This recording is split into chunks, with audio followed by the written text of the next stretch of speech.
Se slišiš? To se že prej. Tako malo drugače. Dobro. Ne, in pa herpes, ker moraš se vprašati, ker zdaj padec odpornosti je posledica, ne vzrok. Zakaj ti je padla odpornost? Ne? Ker imaš recimo povišeno notranjo napetost, predolg časa, se pravi, greš v permanentni stres, zaradi permanentnega stresa pade odpornost. Ne? Zdaj, če ti to napetost, ki jo imaš, da bi nekaj urejal, jo ne izraziš na primeren način, da bi to uredil, se mora spremeniti v alternativno obliko. Ne? In kako pa razložiš, da virus takrat izbruhne? Kako pade odpornost? Vem, ampak imaš še druge vzroke, oziroma si rekel, to ni ta pravi vzrok. Ne? Na kak način? Ta pravi vzrok je jeza, ne? Če sem te prav razumel, za herpes. Kako pa jeza je povezana z izbruhom virusa? Pri tebi ali na splošno? Ja, zdaj ne vem, kaj bi bila razlika. Ne?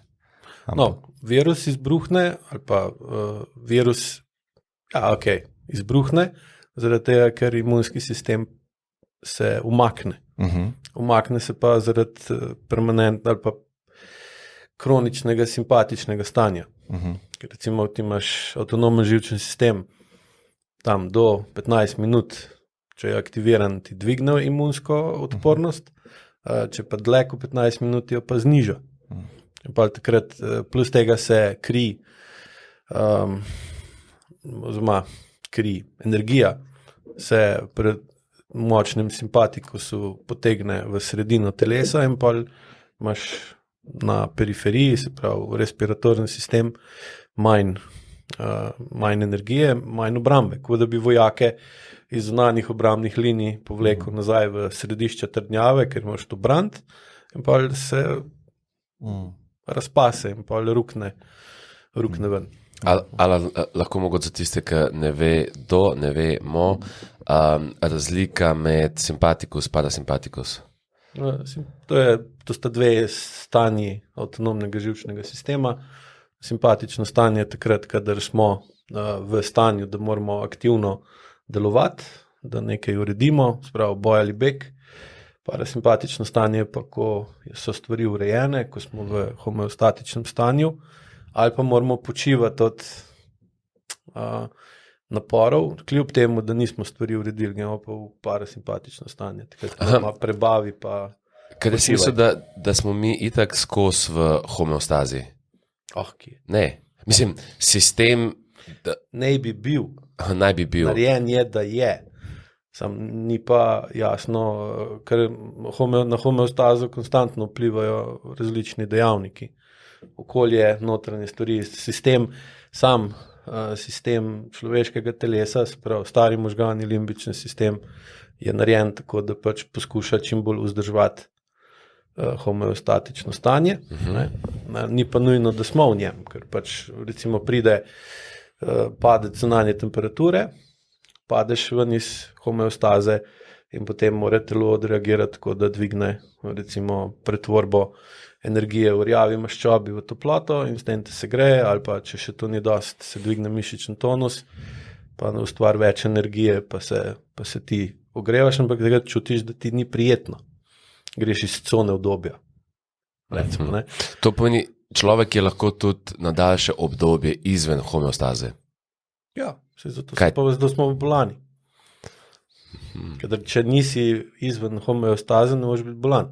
Ker gremo na vpliv stresa, je kaj? Stres nas daje ven iz homeostaze, pa ali hočemo iti v to, da nekaj naredimo, ali pa moramo iti v to, ali smo pa prisiljeni v to zaradi zunanjih vplivov. In pa imaš 3 stanja stresa, ne?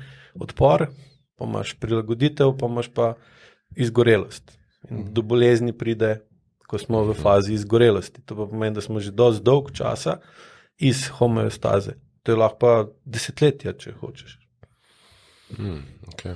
In kaj je recimo najboljša stvar, ki lahko nekdo naredi, ki je pod stresom, recimo je izven homeostaze, ker omenil si to prilagoditev. A je to optimalen način, da se ti prilagodiš temu stresu, ali da greš, da si spremeniš situacijo, da tega stresa več ni? Katera izmed teh dveh stvari je bolj optimalna? Ja, odvisno od situacije. Dolgoročno moraš tudi pravi, ko imamo 4 območja. Imamo območje normalnosti, to je recimo cona obdobja, ampak takrat glavnino stvari deluje na avtomatiki. Stari možgani plus podzavest furajo stvari tako, da pač je vse v redu, da smo ok. Pa imamo stanje navidezne normalnosti, ker smo prepričani, da smo v redu, da je vse v redu, pa ni. In pa nekdo, ki nas opazuje strani, reče, kaj je s temi ljudmi, zakaj tako živijo. Če pa njih vprašaš, no, super. Par let nazaj, ki je bila taka, sem imel še trgovino, mislim, kar dosti let nazaj. Pa prije gospa kolo iskat, ne, in prav vidiš, kako tako hod, tak, zategeno, trdo, prav zvijo, da je hrbet boli, ne. In ji pa rečem, če ji pomagam kolo naložiti, ker vidim, da je boli hrbet. Ne, mene nič hrbet ne boli. Odkje je vam ta ideja, da mene hrbet boli? A videl si, da se tako hod se držala za križ in je hodila tako, kot da ima štil gor, porinjen. Ne. Ampak ona v območju navidezne normalnosti njej ni bilo sploh na kraj pameti ni padlo, da bi njo bolel hrbet. Ker se je na to že navadila in je bila v fazi prilagoditve, ki pa ne more trajati dolg časa, dolg, neskončno, zaradi tega, ker v tej fazi prilagajanja porabljaš zasilne rezerve energije in s tem telo potiskaš v stanje vedno večje izgorelosti. Samo v določeni točki, ko ti pa zmanjka energije ali volje, potem pa recimo pride do sesutja. Recimo, primer tak je mama, otrok zboli za diabetesom tipa 1, ki je star 1,5 leta. Mama mora skrbeti, ali pa starša mora skrbeti za njega, koliko ima inzulin, kaj je, koliko ogljikovih hidratov, kdaj, 20-25 na dan mu merijo inzulin, ne? In ta ženska ne zboli nikoli. 10-15 let lahko fura ta stil, ker mora, ker ima motiv zelo močen in pa recimo, ko pa otrok odraste, pa postane samostojen, ne, ali mu pa zdaj dajo te avtomatske pumpe, ki imajo za regulacijo, ne, pa kar na lepem, ko zazna, da otrok lahko sam skrbi za sebe, se pa sesuje in pa v 2-3 mesecih čist zboli za vsem bogom, kar obstaja. In tukaj je ta cona navidezne normalnosti, kjer ti si prepričan, da je ok, samo zaradi senzorne amnezije niti ne čutiš v telesu stanje, da nisi ok. Dokler to stanje, da nisi ok, tako postane tako sesuto, da ne moreš več zanikati tega. Takrat se pa dostikrat kar čez noč pride do poškodbe ali pa do bolezni in reče, kar iz čistega mira je prišel, ne? In takrat greš pa v cono razkroja in cono entropije. Imaš pa še vmesno cono, to je pa cona učenja, ali pa območje učenja, območje rasti, kjer ti greš ven iz cone, iz območja normalnosti, ampak ne greš v preveč, pa greš v več in takrat v bistvu tam se učiš, se razvijaš in s tem razvojem lahko v bistvu enak stres kot prej preneseš boljše, ker si bolj povezan, imaš višjo učinkovitost, boljše sodelovanje med telesom, podzavestjo pa zavestjo. IQ v bistvu se ukvarja s tem, da znaš definirati, ali si v območju normalnosti ali v območju navidezne normalnosti, ne? Ker če imaš senzorno amnezijo, potem niti ne veš točno, ali si ali nisi tam, ti misliš, da nisi, pa se izkaže, da si, ker ni druga razloga za kronične težave, ki jih imaš, ne. Pa greš pa se poučiš, kako biti v območju rasti, pa se izogibati območja razkroja. Greš v sintropijo namesto v entropijo, ali pa greš v območje razkroja, ko res ni druge opcije. Na tak način pa v bistvu greš iz tega stanja izgorelosti v v zmanjšano izgorelost, oziroma se učiš, kako aktivirati parasimpatično stanje, oziroma učiš se, kako preprečati strah pred sproščenostjo. Ker to ima danes ogromno ljudi, recimo, ko jih učim dihanje na programu, prav vidiš, ko bolj ko umirjeno diha, bolj je živčen. Sploh ne ve zakaj. Enostavno ne more se zbrati, srbi ga, slino začne govtati, na kašelj mu gre, zehati se mu začne. Ja, tukaj je, če uskočim noter, jaz sem zdaj bil na enomesečnem IQ programu dihanja in en dan imam obiske na en skupen friend, je pri meni in meni zazvoni budilka, da se začenje ta spletni program in ga povabim zravna, da se joina.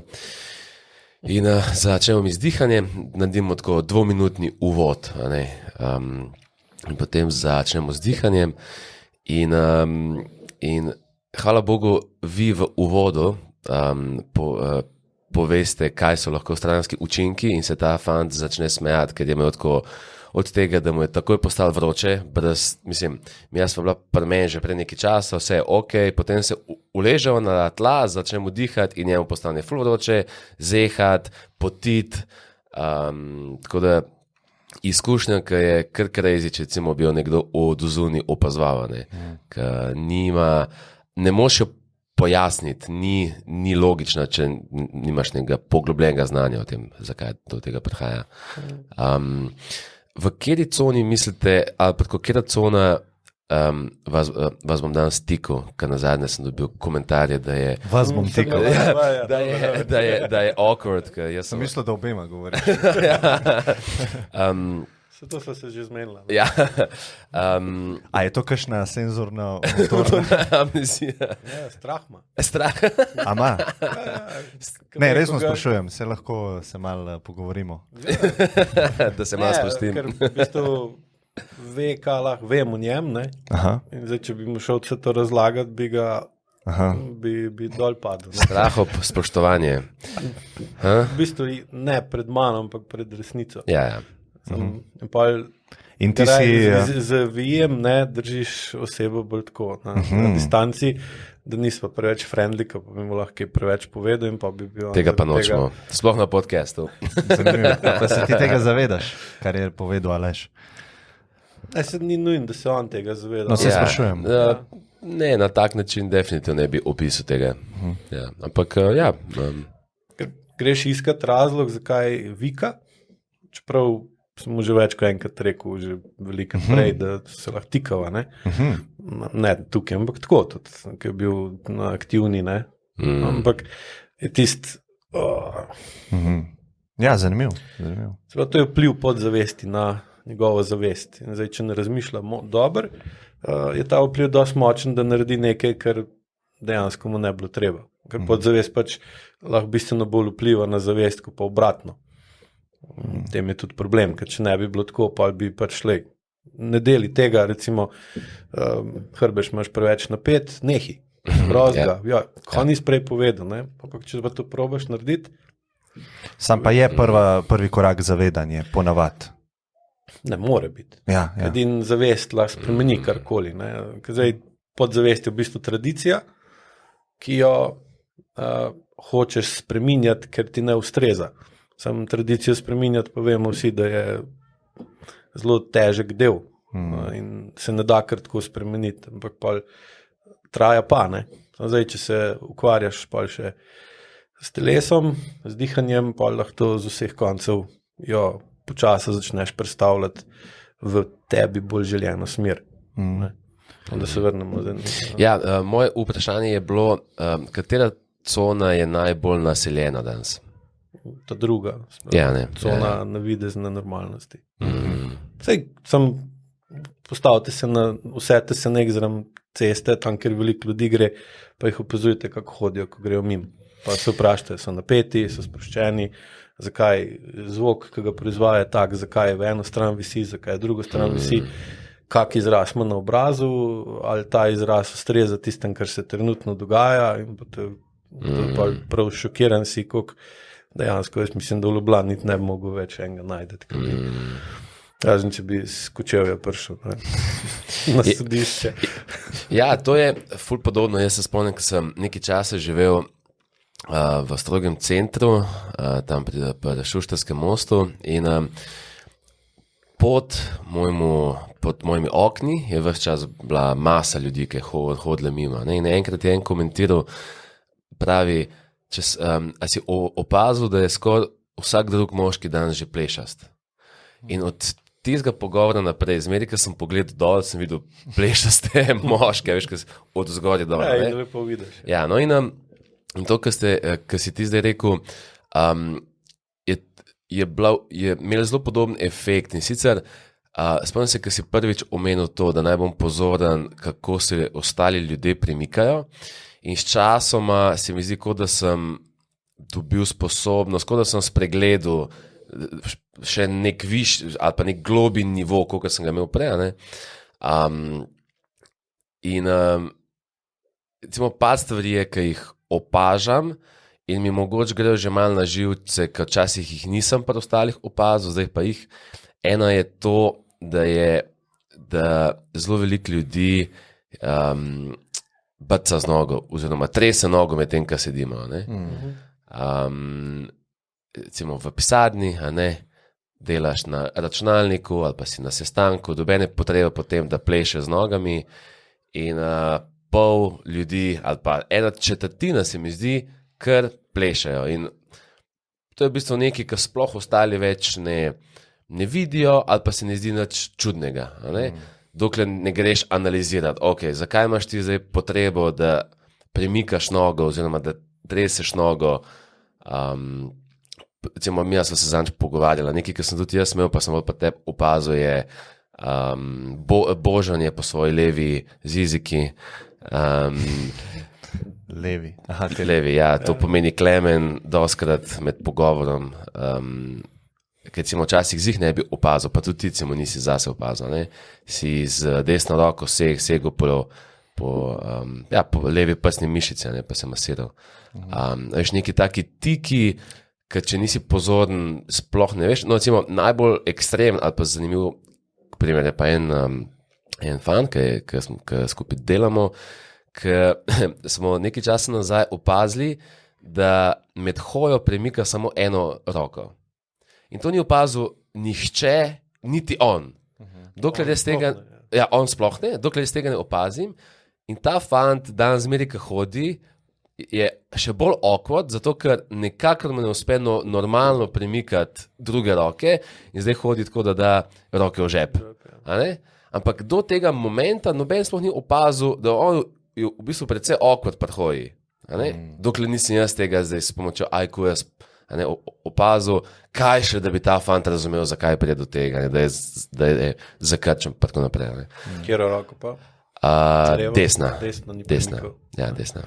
Ja, desna roka je v bistvu glavni kanal za izražanje agresivnih, teh prav jeznih, recimo jeznih čustvenih stanj. In zdaj, če je on moral to, recimo, jezo potlačiti, zadržati, zadržati v sebi, pa mora dvigati mišičen tonus, da zmanjša spontanost gibanja. Ker zdaj, če se on bi spontano odzval, pa bi odreagiral, recimo na očeta, po 3. Newtonovem zakonu, sprav enako nasprotno reakcijo, ker bi se mu godila krivica z očetove strani proti njem, in bi naredil spontan gib proti očetu, bi v očetu zbudil pretiran odziv, ko bi bil otrok, recimo, bi bil ali tepen, ali kregan, ali kaznovan, in pa kaj boš naredil, se pravi, energijo proizvede, ker se odzove na tisto, kar je oče dal v njega, ne smejo pa na enak način izraz kot oče, ker je oče nad njim. In pa mora zakrčati mišične določene skupine, sprav ramenski obroč, nadlaht, podlaht, zapestje. In ko to velikrat naredi, dobi permanentno, kronično ali pa parazitski tonus na območje desne strani prsnega koša, desne rame, vrat, desna stran vratu, desna roka, in pol se to vidi pri njegovem gibanju in pol lahko rečeš, drži desno roko, kot da je v anesteziji. Pa zabraš, zakaj bi nekdo to počel. Ne? Sploh, ker smo simetrična bitja, ki ne bi uporabljali obe roki, obe nogi, podobno. Tudi mislim, da tudi ti ne moreš po hoji pogruntati ali nekdo levičar ali desničar, ker pri hoji uporabljaš roke na podoben način. Ne? Zdaj, če bi šel pa še naprej gledati, bi pa lahko opazil, da zaradi tega, ker desno roko ne premika, ne? Da pretirano premika desno nogo, levo pa manj. Pa je hoja še bolj, ker gre vedno v diagonalo. Ne? In pa recimo ima zaradi tega doskrat desno nogo preutrujeno. In pa ko bi mogel narediti agresiven korak naprej, spremeniti nekaj, vplivati na nekaj, ga telo ustavlja. In pa dobi občutek, ki mu pa reče, ja, intuicija mi je rekla, da to ni dobro, da naredim, ali pa se izogiba določenih vedenj, določenih odnosov, ker se v njih ne znajde dobro, ker ne zna pomis usekati. Ali pa če useka pomis, da je dobesedno ali pa simbolično, je ta njegova reakcija prazna, ker telo ne stoji za njim, ker ima to kronično zakrčeno in pol je ta gesta ali pa vedenje, ki ga naredi tako šejki in ga pa noben resno ne jemlje, ne? In pa je še bolj jezen in pa to jezo še bolj potlač, blokira, zadržuje, dokler se ne spremeni v samo destrukcijo. Ne? Ker zdaj, če ti ne deluješ na ven po 3. Newtonovem zakonu, pa moraš pa delovati na noter. In če na not deluješ po 3. Newtonovem zakonu, prije pa noter do kroničnih bolečin ali bolezni. Tako kot, ne vem, nogometna ekipa. Ker če gledate, recimo, nogometna ekipa, če je znotraj ekipe prepiri, nerazumevanja, potikanja, spletke, kaj vse ne, se takim, je taka ekipa slabša v napadu ali v obrambi in težje zmaga. Ne? Če pa je sodelovanje znotraj ekipe više, recimo to pri AIQ uporabljamo, da znotraj deluje po 1. Newtonovem zakonu, v zakonu vztrajnosti, mi mu rečemo zakon tradicije, pa so usklajeni med sabo, so pa bolj močni na ven, ali pa vojaška enota. Ne? Oni delujejo znotraj po hierarhiji, noben vojak se ne sme upreti ukazu, kar pomeni, noben vojak ne sme uporabljati 3. Newtonov zakon fizike znotraj enote, na ven pa more. Ne? In zdaj, če je ta fant znotraj sebe naredil blokado, sam sebi nasprotuje, se ne more izražati avtentično, ker ga je strah posledic in pa v bistvu je manj učinkovit v doseganju homeostaze z okoljem. In pa pride do najprej odpora, ki ga je čutil, pa ker odpor ni pomagal, da bi spremenil odnos z očetom, je mogel iti ali pa z mamo, ali pa pač dajem očeta kot primer. A ste to slučajno ga zbrali, ker vem, da vi tudi povezujete desno stran z očetom, pa levo z mamo? Si lahko tudi lahko je tudi na sošolce, vrstnike, karkoli. Ne, ti se pa že prav v družini. Ti se pa že preneseno, ker se mu vzorec, ki se ga je v družini, ki ga je v družini vzpostavil, se pa prenaša pa tudi izven z družine, oziroma imate tukaj še to medgeneracijsko travmo, ne, ki se tudi prenaša iz ene družine, iz ene generacije na drugo. In recimo, ne vem, če bi njegov oče jezen na svojega očeta, pa ni smel to jezo dati ven, pa na enak način bo jezo namesto, da bi jo po 3. Newtonovem zakonu vrnil svojemu očetu, bo on rajš po 1. Newtonovem zakonu jezo na očeta prenesel na sina, ker se sin ne sme braniti nazaj. Ne? In pa bo tako šlo po medgeneracijski travmi, po generaciji dol, ampak bo z leti bo ta breme vedno večji, oziroma tudi sposobnost recimo ljudi sodobnih, da to breme nesejo, je vedno manjša. Ne? Danes imate že, ne vem, če danes sem dobil nek paket, ki je imel 15 kil in je bilo gor tak veliki znak, heavy load, pazi, kako dviguješ 15 kil. Fak, resno. To pa ja ni, ali pa če hočete zdaj iti kupiti žaklj cementa, ki ima 50 kilski žaklj, taki, ko so bili včasih, mislim, da spo več ni. Ima 25 kilske. Ali pa če pogledate te šahte, te pokrove kanalizacijske na cestah.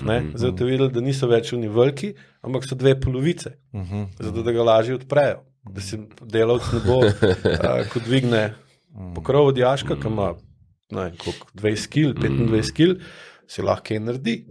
Zdaj delajo take, da so v trikotnik rezan ali pa na pol, da ga tako odpre, kot knjigo. In pa se vprašaš, koliko lahko zdaj te ljudje prenesejo neko breme, stres. In če na vseh koncih se to poskuša zmanjševati, po drugi strani so pa ljudje vedno bolj trdi, zaradi tega, ker ne znajo pravilno izražati svojo energijo za vzpostavitev primerne homeostaze v njih, in ker ti pa ne moreš imeti notranjo homeostatičnost, na zunaj pa ni. Lahko jo imaš, ampak je to pa pol za tebe stres. Ker ti lahko zdržiš noter 37 čez filter stopinj. mora iti, ne, moraš moraš ukrepati. Ja. Sprav, če tukaj not je zdaj koliko, 23, je to taka fina temperatura, kjer naše telo z najmanj truda ohranja notranjih 36 pa pol, recimo. Zdaj, če bi tukaj mi, če bi dal segret na 35, bi mi mogli se bolj truditi, da bi ohranili 36 ali pa 37 stopinj v telesu, kot pa zdaj. Ker pomeni, da bi na nas okolje vplival, in če se mi ne bi mogli odzvati z primernim hlajenjem, za kar pa porabimo spet energijo, bi se začeli počutiti vedno slabši, in če bi nam, ne vem, se temperatura dvignila na 38 pa pol, bi že počutili, rekli, da smo bolani. Ali pa obratno, če je hladno. Zdaj, če ti s svojimi čustvi v obliki energije ne moreš primerno vplivati na okolje, potem greš v kronično neravnovesje z okoljem, ki se pa prenese v kronično neravnovesje znotraj telesa, ko ti izgubiš energijo, da vzdržuješ. Na nek način recimo, kot da ti zmanjka elektrike, benzina, ja. Ali pa če bi bilo vroče, od zunaj zdaj poletje 38 stopinj, ti imaš klimo, jo prižgeš, not imaš 23, super mi je, noč mi ni hudega. Elektrike zmanjka, predstavljajte si, da v vročinskem valu zdaj zmanjka za en teden elektrike v Ljubljani. Koliko ljudi bi imeli resne zdravstvene težave zaradi tega, ker ne bi klime delale. Ali pa predstavljajte si Dubaj, brez klim. Ali bi oni lahko furali tak lifestyle, ki ga imajo zdaj, če ne bi nekdo leta nazaj pogruntal air conditioning. Bi Dubaj bil še zmeri kaj? Nič. Pač tako, kot je bil puščava. Ja, in kako, ful mi je bilo zanimivo to, kar si rekel, zanima me tudi za to tresenje noge, recimo, ko je človek sproščene stresa. On mora, da ne znori, da ne izbruhne, porablja energijo z nesmiselnim dejanjem. Ali pa recimo trop na križišču, če ti ne speleš takoj na zeleno, v tisti sekundi je že od zadnje na trobi, ker se sprošča. Ni on jezen na tebe, ampak v bistvu jezo da na tak način ven, da ne znori na unga, na katerega je v bistvu res jezen. To je tresenje. Sprav, ker sistem, če hočemo ali pa nočemo, teži k homeostatičnosti. In če mi ne znamo poskrbeti za homeostatičnost z okoljem, ali pa ne moramo, mora pa telo na drugačne načine to energijo porabljati, ali nas pa ustavljati, da ne moramo živeti na tak način.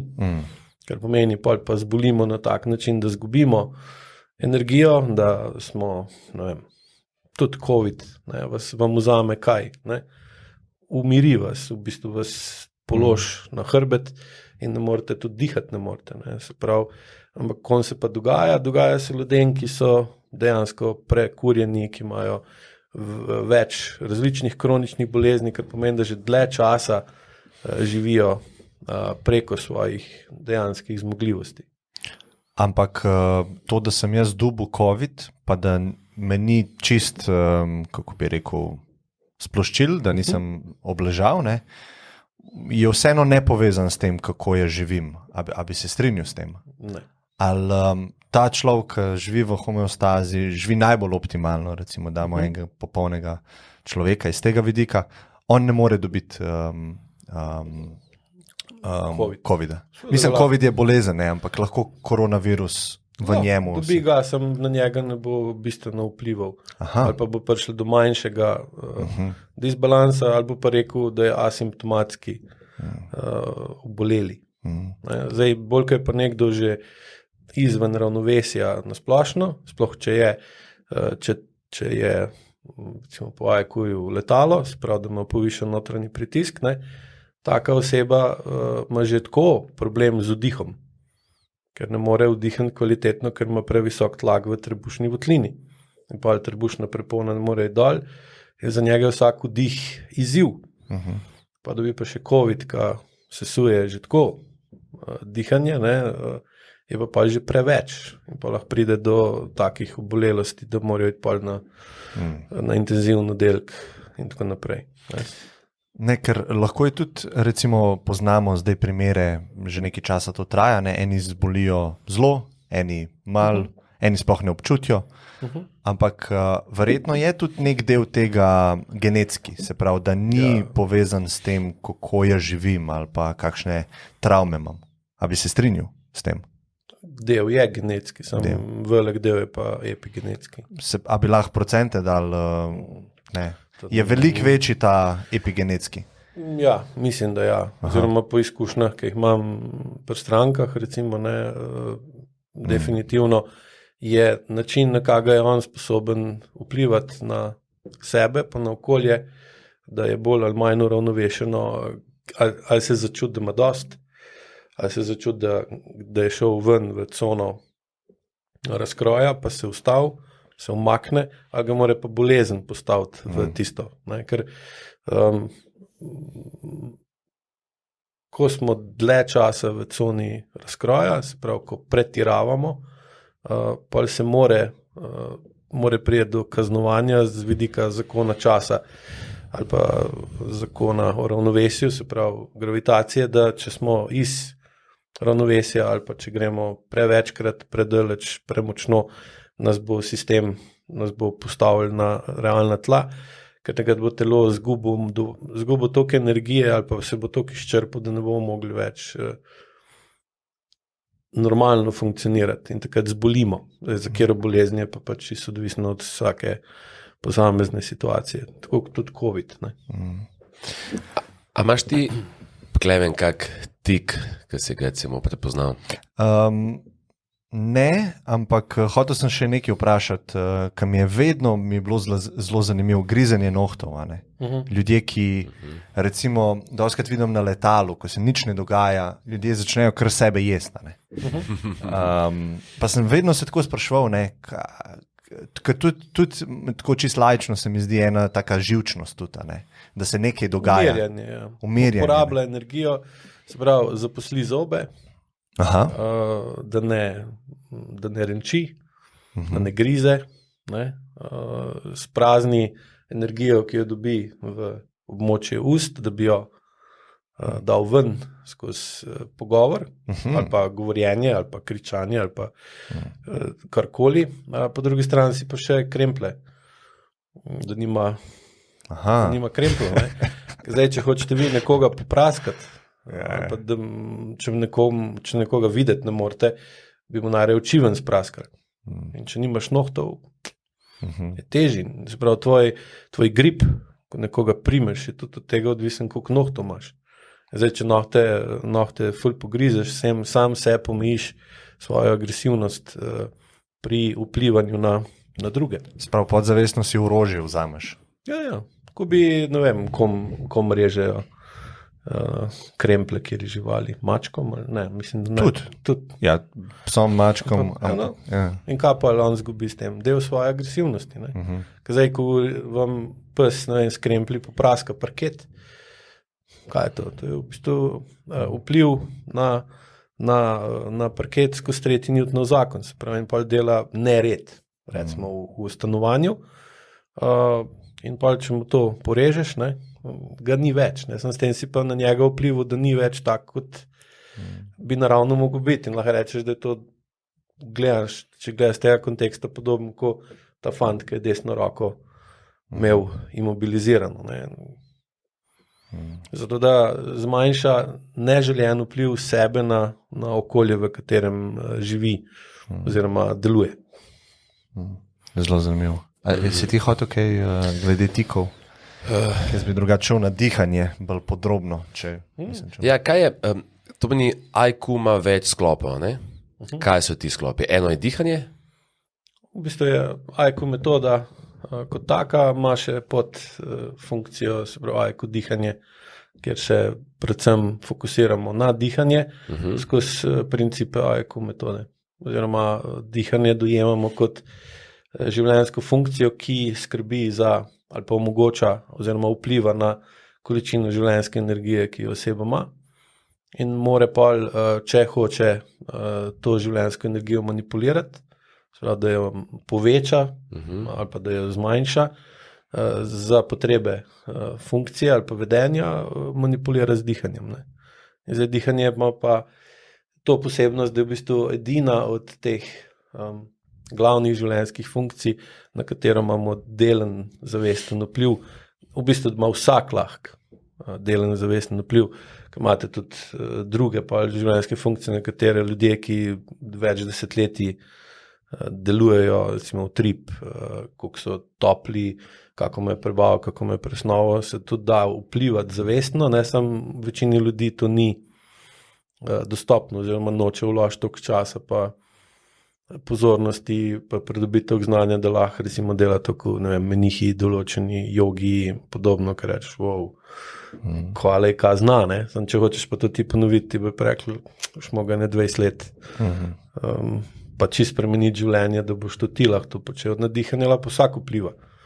In tudi vsak ve, da recimo, ko hočeš določeno čustvo zmanjšati ali pa potlačiti, zadržati, spremeniš dihanje, ga narediš bolj plitega, bolj ali nehaš dihati, ali dihaš hitrej, sprav, ne dihaš več normalno. In tudi nasplošno je prvi znak strahu sprememba dihanja. Ne. In zdaj iz te logike sem pa šel v to, da sem proučeval, na kak način na dihanje vpliva senzorno-motorna amnezija, kronična zakrčenost mišic, ki se je ne zavedamo in pa v bistvu iz tega nastal ta podskupina ali pa podpodročje IQ dihanja. Meni je bilo to ful zanimivo, ko ste opisoval na tem. Sem opisoval. Kaj si opisoval na A vas je bilo več, Aleš? Na programu. V skupini nas je bilo več. Več ljudi je opisovali. Opisoval sem jaz. Kako se je dihanje spremenilo v zadnjih 100 letih? To je ful zanimivo, lahko več na to temo. Ja, pospešilo se je bistveno. Ne. Tam, recimo, okrog prve svetovne vojne pred njo je bilo nekako normalno število vdihov 8 do 11, danes je 15 do 20, 15 do 18, odvisen, v kateri literaturi iščete. Čeprav v mestnem času se kemična sestava zraka ni nič spremenila, ne. Sprav, CO2 je še zmeri ni celih, ni 4%, kisika je 21%, pa se vpraša, zakaj bi neko tako bazično funkcijo, kot je dihanje, toliko spremenili v tem času. Dobiš pa pol jasen odgovor, večji, ko je stres, bolj si zakrčen, bolj ko si zakrčen, tež dihaš učinkovito, ker za učinkovito dihanje je treba sprostiti določene mišice v trebušni votlini, zato da trebušna prepona se lahko spusti proti medenici, da lahko vdihneš in na ta način dejansko vedno manj ljudi diha s trebušno prepono, diha samo še z prsnim košem, ne, oziroma z rameni, z vratom, vedno več je tega horizontalnega dihanja, ki kaže na to, da ima oseba trebušno prepono zablokirano. Zdaj, če greš pa gledati, kakšno funkcijo ima trebušna prepona pri manipulaciji z čustvenim izražanjem, pa vidiš, da je to v bistvu glavna mišica, ki blokira prenos energije iz trebušne votline proti glavi, proti rokam. Ne. Sprav, govorimo o vroči energiji, sprav, govorimo o agresivnih, aktivnih čustvih. In zdaj, če gledamo, da je glavni problem sodobnega časa to, da ni časa, pa da je glavna značilnost močnih čustev, da ustavijo čas, ne, pa začne biti logično, zakaj smo mogli toliko zablokirati, da močna čustva ne pridejo preko trebušne prepone v roke ali v glavo, kjer lahko pol se izrazijo kot močno čustvo. Močno čustvo pa pol vzamejo vsem, ki so udeleženi v to močno čustvo, veliko časa. Pol tega ni. Pa že od majhnega učimo otroke, da močnejših čustev nimajo, plus tega mi smo bili že kot otroci v stanju nimam časa, ne, za tebe, kar pomeni ne kompliciraj, ne dramatiziraj, pazi, kako se obnašaš, ne biti histeričen in podobno, ne biti toliko vesel, ker boš pol jokal in tako naprej. In pa v bistvu se že v otroštvu naučiš, kako dihati z bolj trdo in pa bolj zategnjeno trebušno prepono, in tudi raziskave kažejo, da je gibanje trebušne prepone pri dihanju je včasih bilo tam 5 do 7 cm, danes je centimeter do 2. Ker pač trebušno prepono uporabljamo kot neke vrste zid, da zadržimo stvari pod njo, ne?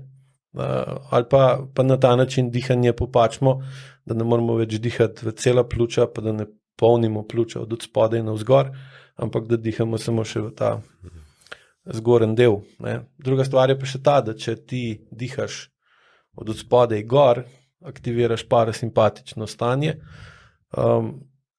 če dihaš pa sem zgorej, pa bolj aktivira simpatično stanje. Zdaj, če hočeš biti učinkovit, dovolj hiter, dovolj produktiven, dovolj agresiven, parasimpatično glih ni praktično, ne? Ti si pa malo bolj med počasnimi, pa zamujaš, pa prepozen kupeš Bitcoin, pa ga prehiter prodaš.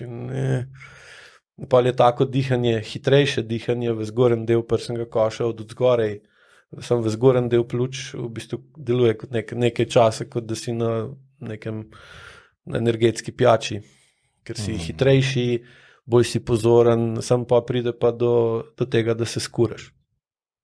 Tako da v bistvu je zaradi tega prišlo do te močne spremembe samega dihalnega ritma. Ne. Pa kaj je bilo še, je, da je zginila dihalna prekinitev iz dihalnega ritma. Se pravi, prej je bil oziroma normalen dihalni ritem je trodelni, vdih, izdih, pauza, vdih, izdih, pauza, vdih, izdih, pauza.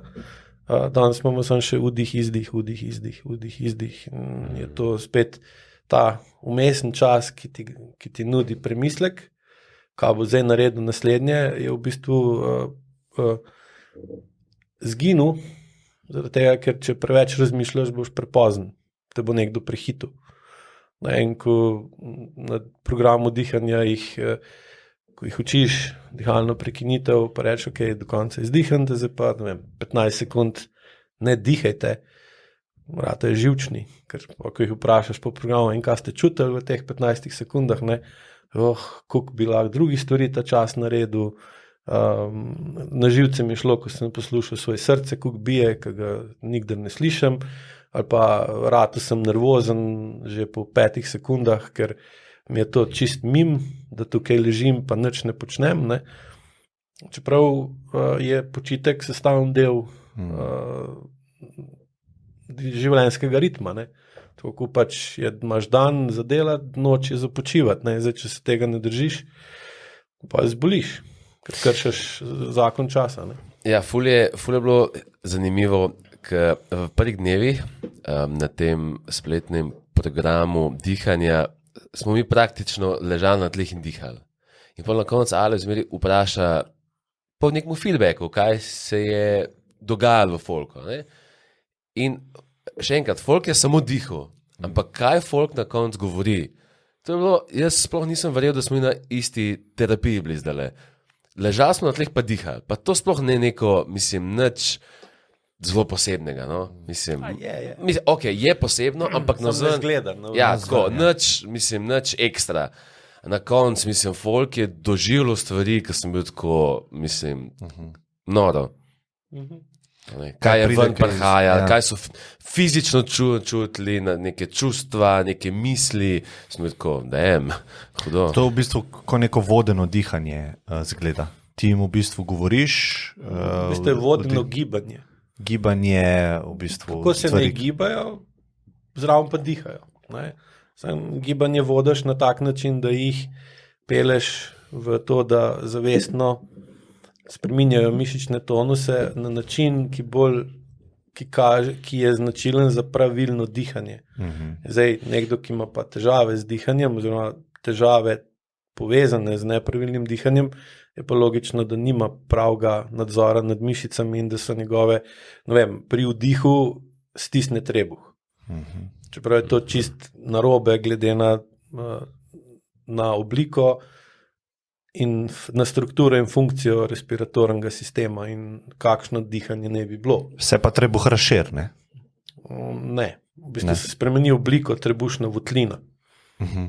Se iz ravne se izboči, se gre v obliko banane, recimo. Je pri vdihu, pri izdihu se pa iz banane spremeni v korenček. In zdaj, če ti ne sprostiš trebuha pri vdihu, ne moreš trebušno prepono spustiti proti medenici. Oziroma, ne spustiš, moram biti natančen. Če ti ne sprostiš trebuha, ne moreš dvigniti tonus trebušne prepone, da jo potisneš dol, da jo zravnaš iz izbočene v manj izbočeno in s tem porineš trebušno vsebino trebušne votline dol, zaradi medenice se pa pol trebušna votlina premakne na ven in zaradi tega se izboči trebuh, ker se sprosti. In zdaj, če tega ni, da recimo imaš ti vse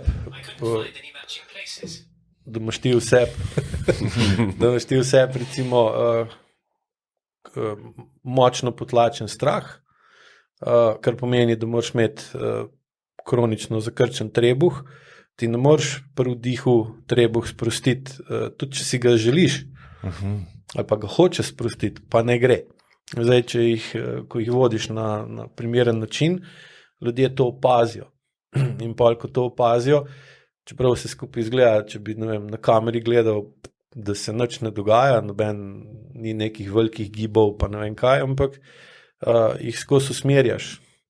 A zaznate to, a ste začutili tisto. V tem primeru bi mogli čutiti to pa to. In pol, ko vidijo, da tega ne zaznajo, se v bistvu zavejo, kje imajo senzorno amnezijo. Zraven je pa jasno še učenje, kaj je senzorna amnezija, zakaj do tega pride, na kak način vpliva na tvoje telo, zato ima pol te vaje tak učink, ko je Jani razlagal. Ni samo, da zdaj dihaš, pa kar to pride gor. Druga stvar je pa tudi, ali je tisti, ki vodi program, se pravi učitelj, sposoben handlati čustva, ali pa spoznanja, ki jih sodelujoči imajo. To je ni vseeno, pri katerem učitelju, ker recimo učitelji nižji stopenj tega še se ne učijo in tega ne znajo. In pa ljudje, ki so na programu, čutijo, da če bo začel mu govoriti recimo take stvari, ki si ti poslušal, da bo on zmrznil.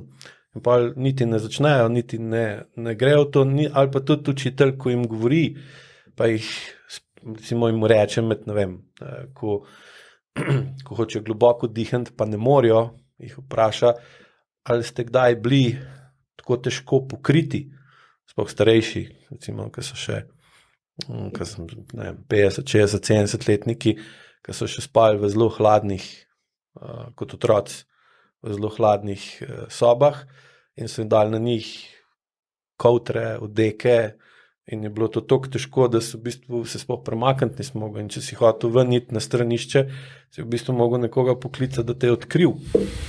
In zdaj si predstavljaš, če si se zbudil, ne vem, ob 2 zjutraj, pa te je tiščal, pa ni bilo nobenega.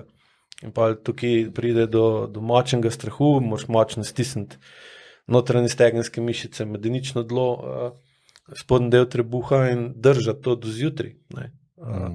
In pa, ko tak človek leži na tleh, pa ga učiš, kako naj vdihne, pa s tem sprosti, ob tem sprosti spodnji del trebuha, medenično dno, notranje stegenske mišice, ne, in sprosti trebuh, mu pridejo določeni občutki iz telesa v zavest, ki jih običajno ne zazna in pa ne ve, kva to je. Ne, ko ga pa ti spomniš na tako stvar, mu pa pride en cel set spominov in pa v bistvu dojame,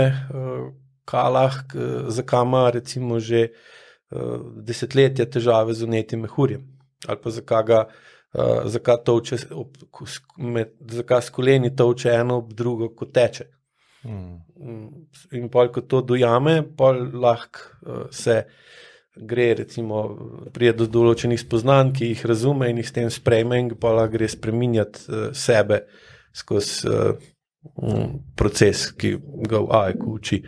In s tem spremeni to napetost in pol neha tolčiti s koleni in rab nič tenis kupovati z suplinacijo ali pa v neke vložke noter dajati ali pa dajati blazino med kolena, ko spi, da ga kolena zjutraj ne bolijo. Če se vprašaš, misliš, resno, zakaj bi, če ležiš na boku, te zjutraj kolena bolela? Ja, zato, ker tiščim kolena skupaj po noč, ko spim. Ja, pa za koga? Pomeni, da ima kronično napete aduktorje, ne? In pol ta energija, ki jo daje ven zjutraj ali pa ga vmeže po noč zbudi kot bolečina, ki je nesmiselna, če ti spiš. Ker si brez zavesti in bi mogle mišice biti sproščene. Ja, in pa dajo polštar med kolena ali pa imaš zdaj posebne blazine kupe za te stvari in ne vem kaj. Noben pa ne reče, halo, zakaj je to dobro, ne? In taka oseba, ki ima tak polštar med koleni, ko gre na učenje dihanja, pa mu razložiš, zakaj, kako, ne, lahko to pol spregleda, bomo rekli tako. Čeprav, ko ga gledaš pa po sliki, se pa kumi premika. Sam pozornost mu pa iz pozornosti na zunanji svet peleš v telesno pozornost, kjer opazi stvari, ki jih drugače ne. Tako kot je prej Jan je razlagal, kako ta hod, kako on hod. Zakaj je toliko več plešastih ljudi, ne? Zaradi potlačene jeze, potlačene agresivnosti. Če ti danes hočeš živeti po principu oko za oko, zob za zob, boš hitro šel v zapor, ne? A je dosti pogosta ta agresija pa jeza potlačena? Ker zdaj si že parkrat omenil. To je dejanska pandemija. Ker če tega stanja ne bi bilo, mislim, da tudi COVID ne bi bil 10% tega, ker je ta problem, ki je nastal. Ker v bistvu se agresija ne izraža, oziroma danes je še celo šlo tako daleč, da v sodobnih družbah so že ženske bolj agresivni del populacije, moški pa bolj pasivni, kar je spet čist v nasprotju z telesno strukturo pa funkcijo, in tudi na splošno funkcijo moškega pa ženske, ne? In pa pride do tega, da enostavno je največ potlačene jeze pri spolu, ki bi mogel jezo uporabljati najbolj za doseganje homeostaze, v kateri bi pa ženska lahko živela pa imela materinsko funkcijo.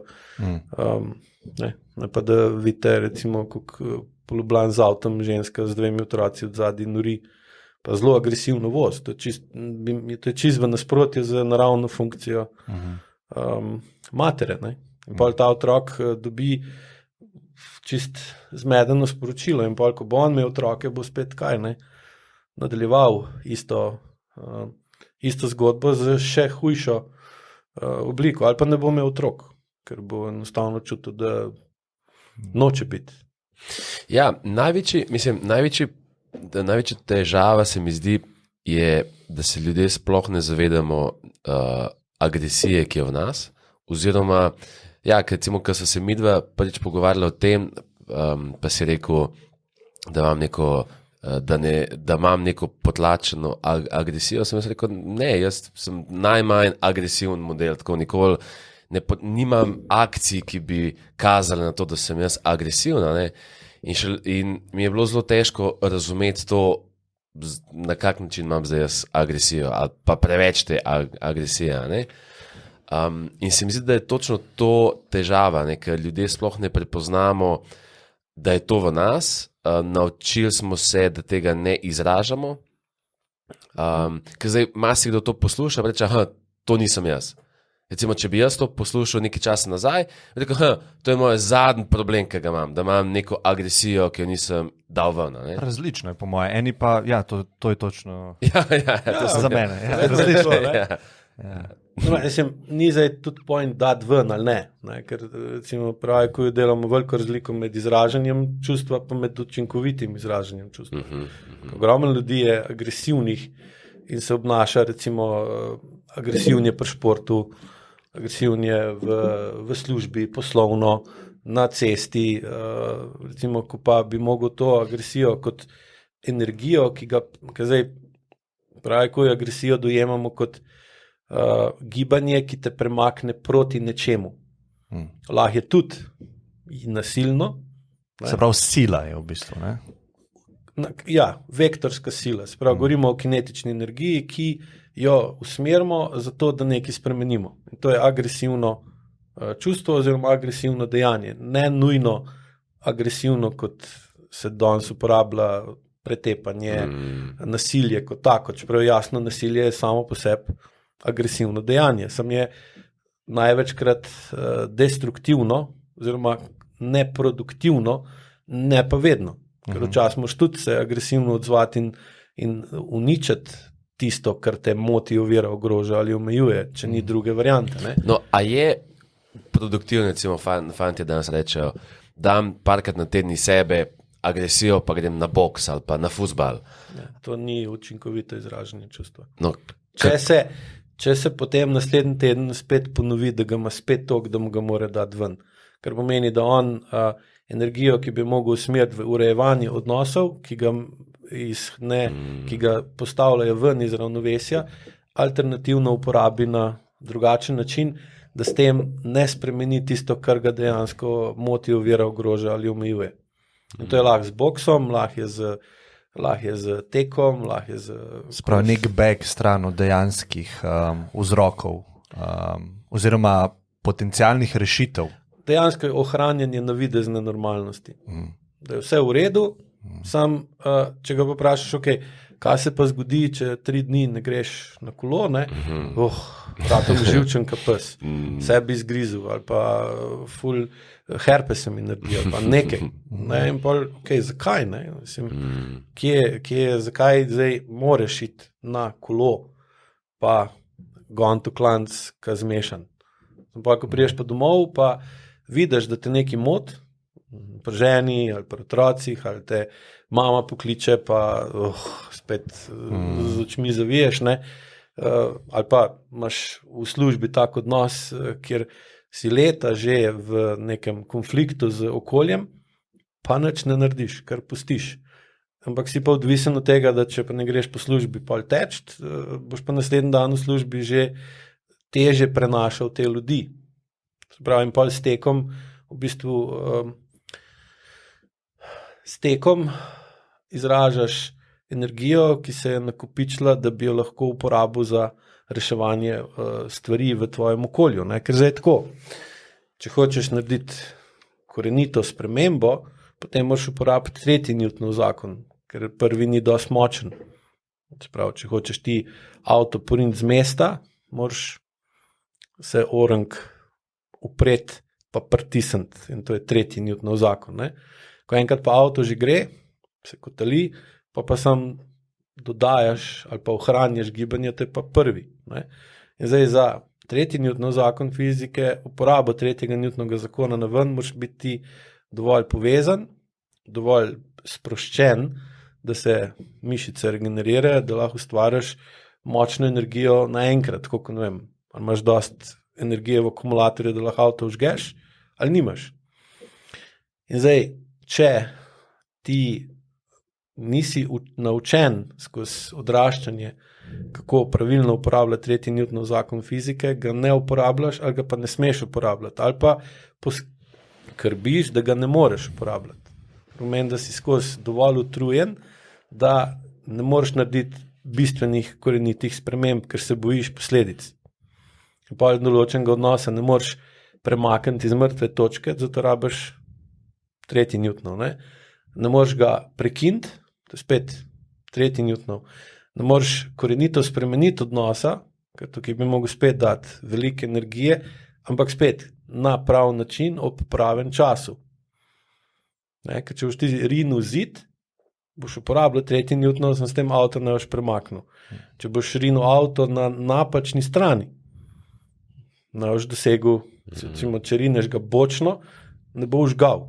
Če ga rineš od odzadej, bo užgal, ali če ga rineš od spredi, je že tako, ne? Se pravi, ali pa če potiskaš avto not, pa ni nobenega, da bi avto spravil v tek, je izguba energije. Ne? In tukaj govorimo o učinkoviti uporabi čustev ali pa neučinkoviti uporabi čustev. In ogromno ljudi izraža čustva, ampak z njimi ne uredi tisto, za kar ta čustva ne bi bila namenjena.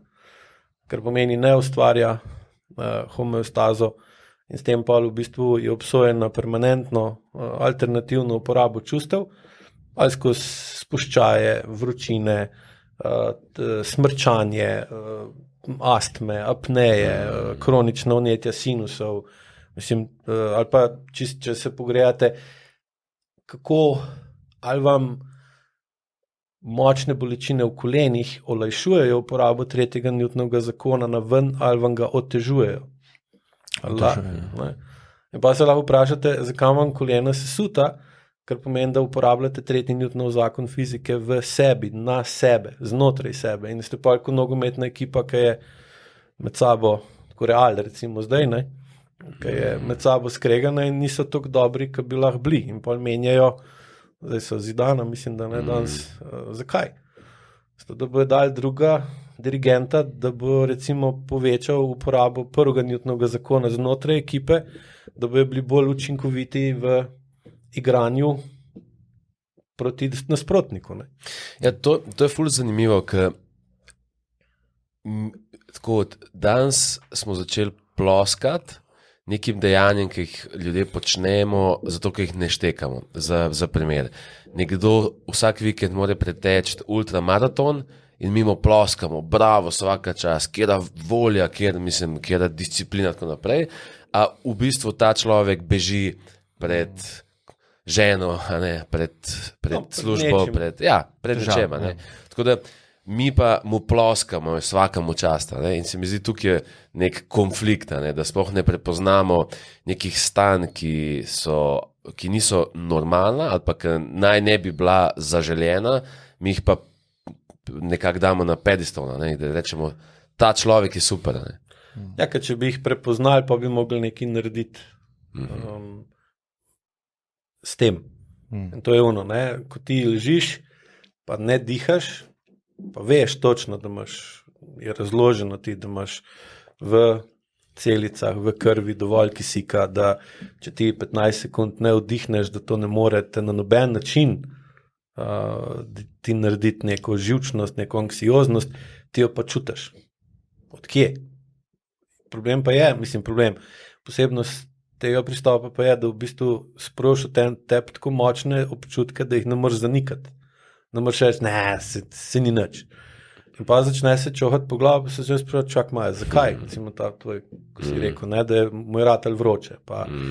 In pa se vpraša, ali je ta telesna reakcija logična, realna, primerna, pa dobiš odgovor, da ni.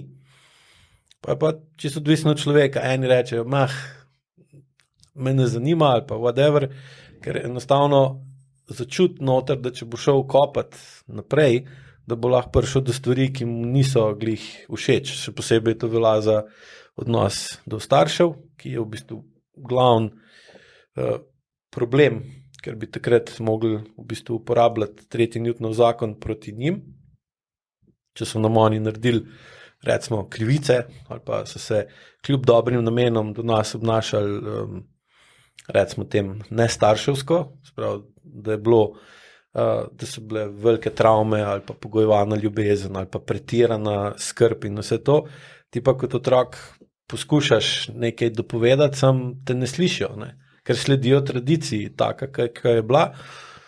Če pa ste par knjig prebrali, pa veste, da slovenska tradicija med družinskih odnosov ni glih nekaj, kar bi bilo fajn slediti v prihodnosti. Ne. Že sam pogledajte, kakšne stvari se dogajajo na zapuščinskih razpravah. Pa vidite, koliko je tukaj noter prikrivanja dvoličnosti, zahrbtnosti. In pa, ko se hočeš proti tem postaviti, pa reči, to ne morem več tako funkcionirati, moraš uporabiti kaj? 3. Newtonov na ven. Vzgojen si pa bil, da tega ne počneš. Niti doma, niti v vrtcu, niti v šoli, niti v srednji šoli, niti v službi. Kaj to v praksi potem pomeni? Ja, dejansko greš v to, da se pogovarjaš oziroma izpostaviš, kako si se ti takrat počutil. In s tem daš, sam se priznaš notranje občutke takšni, kot so, ampak to se ti zelo močno upira narediti, ker veš, da bo reakcija na nasprotne strani na to, kar boš povedal, zelo močna, sploh ta prva. Ker problem 3. Newtonovega zakona pa je, da sproža enako nasprotno reakcijo. Zdaj, če boš ti jo dal ven, pa lahko pričakuješ, da boš dobil enako porcijo nazaj. In če ti nisi dost integriran, če ti nimaš dobre povezave med stopali, pa med zavestjo, pa med dlanmi, pa med medenico, pa kako dihanje imaš, boš ti na ta proti napad ali pa odziv se boš umaknil, ali boš pokleknil, ali boš padel in boš pa rekel, ali pa boš imel že odpor, da bi sploh sprožil karkoli, ker boš se ustrašil tega, kar sledi. Ne? In na programih jaz predvsem učim to, kako dvigati notranjo usklajenost, kako zmanjšati notranjo delovanje 3. Newtonovega zakona med zavestjo, med podzavestjo pa med telesom.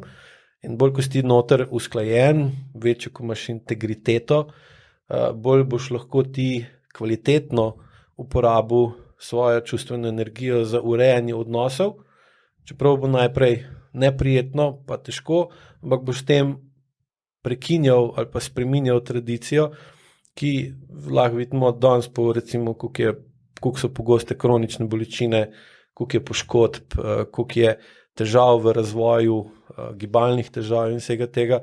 Lahko vidimo, da ta 1. Newtonov zakon, ki se uporablja med generacijam, je treba na nek način, da je treba ga konkretno ustavljati, pa uporabljati 3. Newtonov zakon, da korenito spremenimo način življenja. Samo zato boš imeti pa dost močen, da preneseš pritisk. Ne? Ker sami veste, da ko se lotaš nekega tradicionalnega odnosa, da tukaj pride do zelo močnih odporov okolja na spremembo tradicije. Čeprav je lahko ta tradicija, ta sprememba zelo primerna ali pa dobra. Na kak način bi vi opisali, da zgleda zdrav? Ja, to že ne vem, če se kakšna patologija je to. Sem prej rekel, ne? Se spozabiš? Ja. Navajen si, ja. Na kak način bi opisal nek zdrav odnos nekoga recimo v 20 letih, a ne? Ki ga ima s svojimi starši. Ker zdaj vidim tako več ekstremov. Ali sem doskrat na podcastih rekel, da če si 20 pa živiš pri starših, ta prva stvar, ki jo probi spremeniti, je, da greš na svoje, ker boš težko odrastel, če boš imel ves čas nek support ali pa nek support staršev. Potem imaš pa drug ekstrem nekoga, ki se nikoli ne sliši starši ali pa goji neko zamero, ki jo ne skomunicira. Na kak način bi ti opisal, da zgleda, ker se mi zdi, da je nekje pa 20 ali pa tam pa 18, 20 se zgodi ta velika sprememba v odnosu. Ti si še sin, hčerka, ne? In potem je neka točka, ki se mora to evolvati na nek next level. Ne? In se mi zdi, da smo dosti zmedeni, kako ta next level zgleda. Glavni problem je, da veliko staršev ni sposobnih dovolj samo frustracije, da bi otroka odrezali stran od čustvene odvisnosti, da bi recimo prerezali popkovino. Ker pravi, ko gledamo, da imamo 2 poroda. Prvi porod je, ko otrok prije na svet, drugi porod je pa, ko gre otrok v svet. In zdaj, se pravi, bolečina, pa napor, stres prvega poroda definira, ali bo ženska sposobna pa tudi drug porod opraviti primerno, da bo znala prenesti bolečino, da otrok jo zapušča, ker je odrasel ali pa odrašča, in s tem ga v bistvu prepreči, da bi otrok skrbel za njeno čustveno stabilnost. Zdrav odnos je, da otrok ne skrbi za čustveno stabilnost staršev. Da ni zveza med staršema odvisna od tega, koliko se otrok ukvarja z njima. Ali pokliče, ali ne pokliče, ali pride, ali ne pride. Ker tukaj je glavni problem, ker se ne prekine čustvena povezava med staršem pa med otrokom, pa otrok ne more razviti primerno čustveno povezavo z drugim. Odrasel otrok ne more razviti primerno čustveno povezavo z drugim odraslim, recimo otrokom, da bi ona dva ustvarila novo družinsko celico, ki bi bila dovolj neodvisna, da lahko v njej urejujeta potrebno.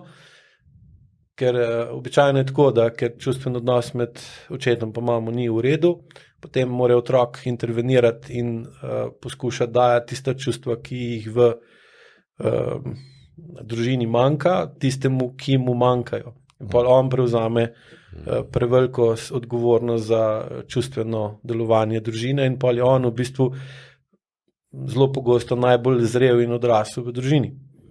In tako na individualni pridejo z dermatitisi ali pa podobnimi stvarmi, pa pridejo vsi trije, recimo otrok pa oba starša.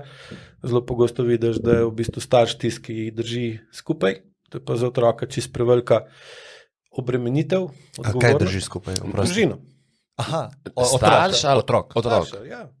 Da otrok drži skupaj starša. Aha, ker si starš drži. Otrok drži skupaj starša in to je za otroka prevelika obremenitev, ki ga moti, ovira, ogroža ali omejuje, kar mu povzroča jezo, s katero bi to ali pa jo mora uporabiti za to, da dovolj dobro vpliva na odnos med staršema. In zaradi tega to jezo pol poskuša izražati na drugačen način od tiste ta prave, ki bi mogel jih povedati, to tako nista dovolj čustveno zrela, niti čustveno učinkovita, da sploh otroka masta. In pa otrok zaradi tega mora igrati vlogo ali mediatorja ali pa zrele osebe, ker pa ponovadi poslušaš, da je že pri 7 šel položnice plačevati na pošto, ali pa v bistvu, da je zelo zgodaj se naučil, ne vem, kuhati, ali pa biti zelo odgovoren, ali pa grejo drug ekstrem, da so zelo nerazviti, neodgovorni, ali pa da imajo težave z odraščanjem zaradi tega, ker v bistvu začutijo, da starša potrebujeta nekoga, v katerega usmerjata konstantno pozornost, zaradi tega, da se ne rabite ukvarjati en z drugim ali pa svojimi z odnosom do svojih staršev. In pol je tak otrok preobremenjen in to se pol kaže na različnih kroničnih boleznih, ki so spet posledica, da more določena čustva, ki jih niti ne bi smel imeti, če bi bil odnos med staršema v redu, izražati na tak način, da drži stvari skupaj. Kar pomeni, glavni problem je, če mora otrok s svojim vedenjem se obnašati prezrelo ali pa na določen način, ki je nenaraven za to, da obdrži družino v funkciji. Ker pač to je njegov interes. In zdaj, v takem primeru pa pride do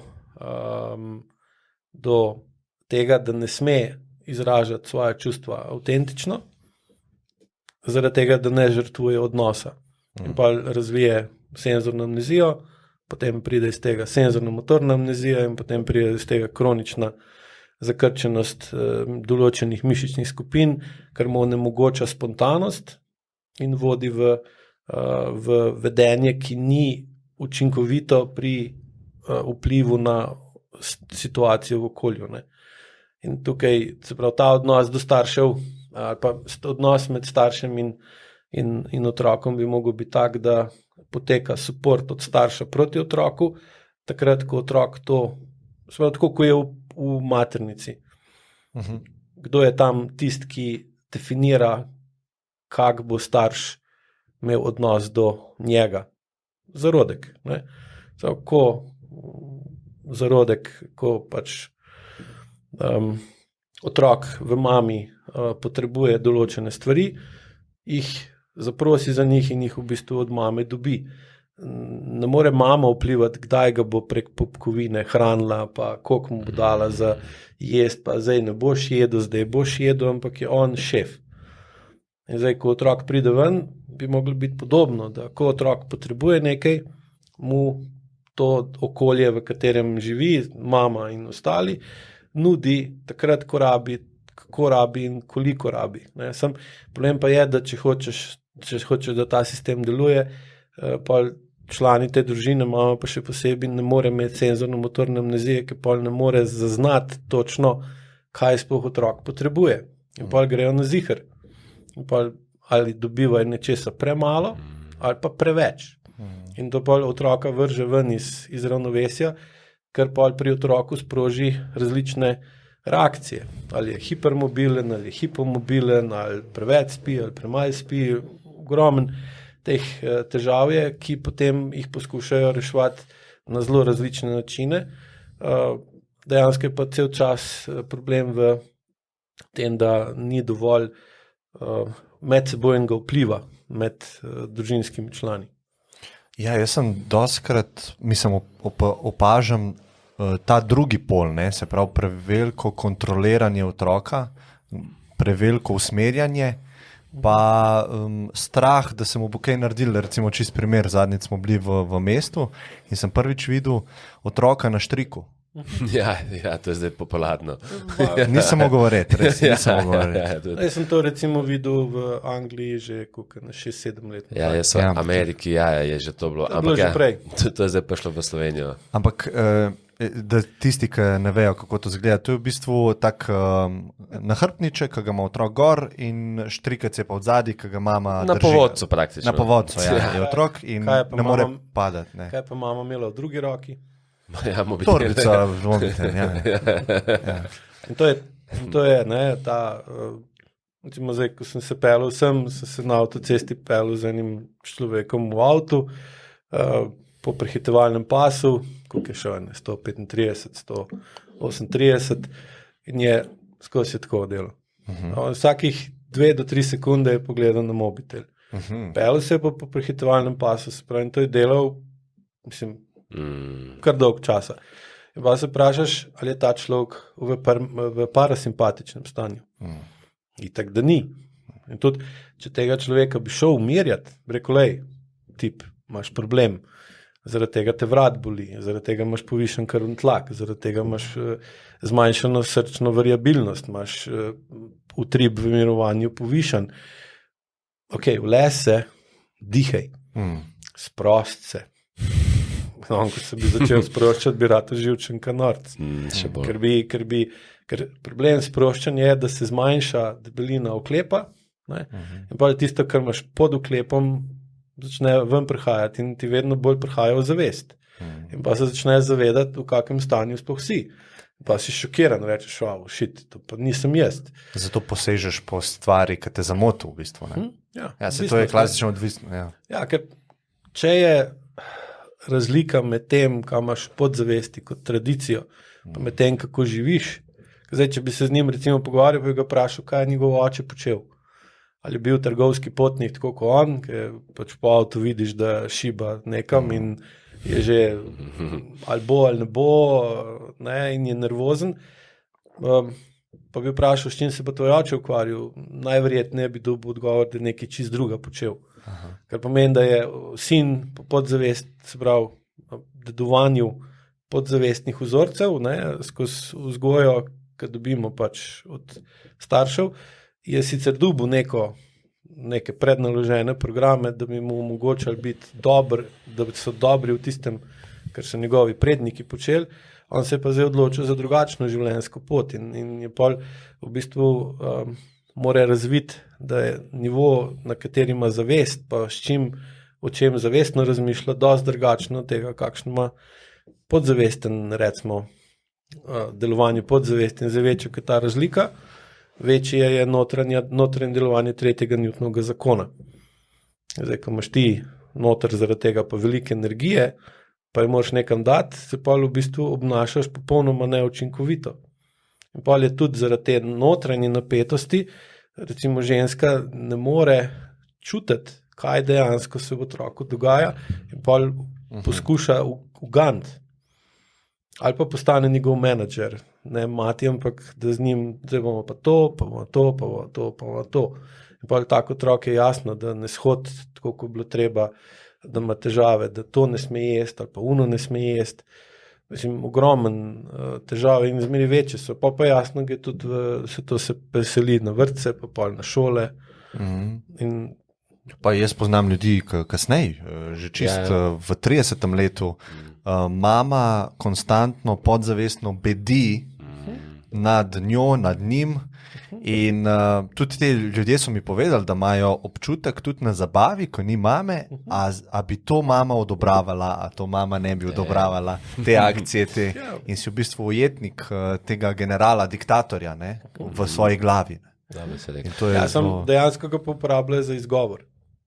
Za izgovor, da ne grejo samostojno naprej. Absolutno, ker je lažje. Seveda. Ja. Znano je. Prvi Newtonov zakon je vedno lažji za uporabo kot tretji. Če češ pa nekaj res spremeniti, ker pa nekdo, ki ima kronične težave, bi moral, pa tretjega ne boš uporabil, ker ga ne znaš, ali pa si že telo tako spremenil, recimo z grizenjem nohtov, da ne moreš to narediti, ker enostavno fizičnost ne gre, ali pa te kolk boli, ali pa te križ boli. Zdaj, če boš nekom rekel, ki ga skozi hrbet boli, da mi pomagi avto poriniti. Bo rekel, ne morem, nisem dosti močen. Izgovor. Ja. Ne, mislim, je razlog. Razlog, ampak ne rešuješ. Ja. Tako, in pol je dejansko podzavestno poskrbel za to, da je nemočen, da se ne more postaviti pa reči, sorry, to ne morem. In pa ta breme, ki ga nosi, zgodovine ali pa česarkoli druga, ima skozi na grbi in pa je logično, da ga začnejo kolena matrati, ker je preobremenjen, tudi ko spi. In pa ko spi, diha prehiter, ima recimo 15 ali pa 20 dihov na minuto pri spanju, kar je absolutno nesmiselno. In pa ko se vprašaš, zakaj rab toliko zraka, če spi? Zato, ker ni sproščen. Čeprav je v nezavesti, če gledaš realno. Ne? In ima mišice napete, čeprav je nepotrebno, da ima napete, ker spi. In pa recimo pride do prevelike porabe kisika, sprav se hitrost zraka v vdihu poviša, hkrati ima recimo trebušno mišico kronično zakrčeno tudi, ko spi, kar pomeni, da ne more globoko dihniti, da so vdihi kratki pa hitri. Zraven se mu pa delno zmehčajo recimo strukture okrog v grlu, ne, ali pa v spodnjem delu glave in pa pride previsoka hitrost zraka, pa premehko tkivo in pride do smrčanja. Vibracije. In pa smrčanje, če gledate kot vibracije, kot smrčanje, je pa kaj? Pasivna agresija, ker jeziš tizga, ki spi zraven tebe, on ti pa nič ne more. Ti si nezavesten v bistvu, ne?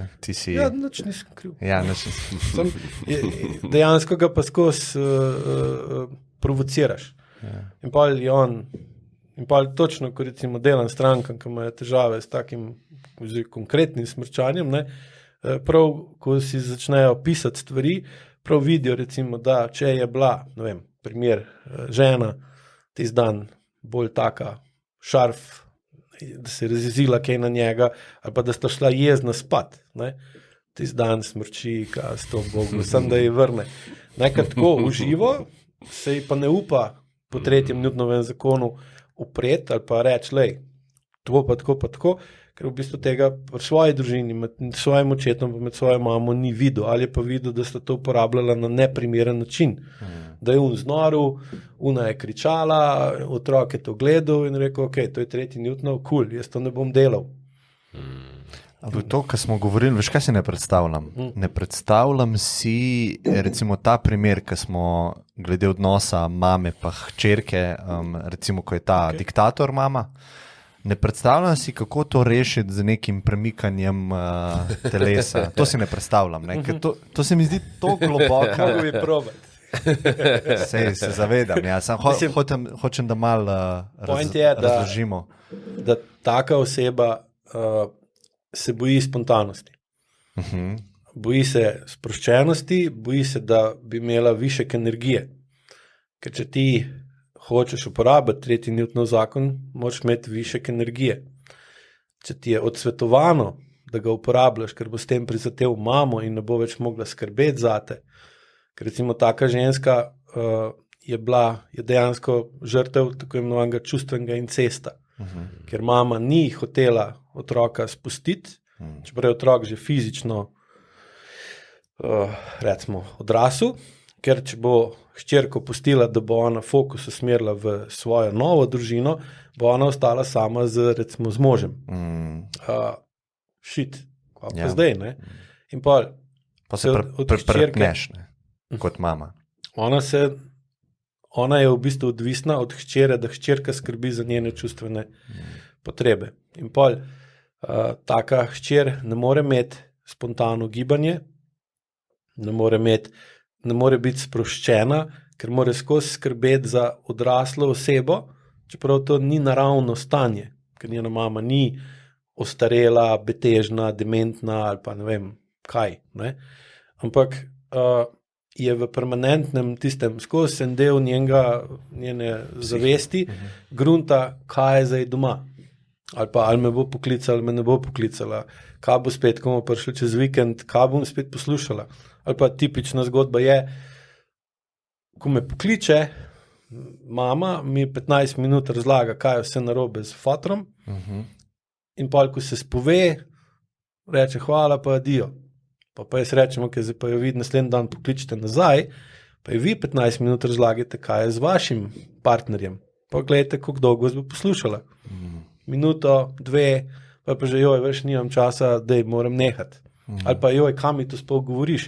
In pa vidiš, da v tem odnosu tretji Newtonov zakon ne funkcionira, čeprav sta v bistvu obe odrasli osebi, ki skrbita vsaka za svoje življenje. Ona ima svojo službo, ima svojo plačo in je pravno, formalno je enakovredna mami.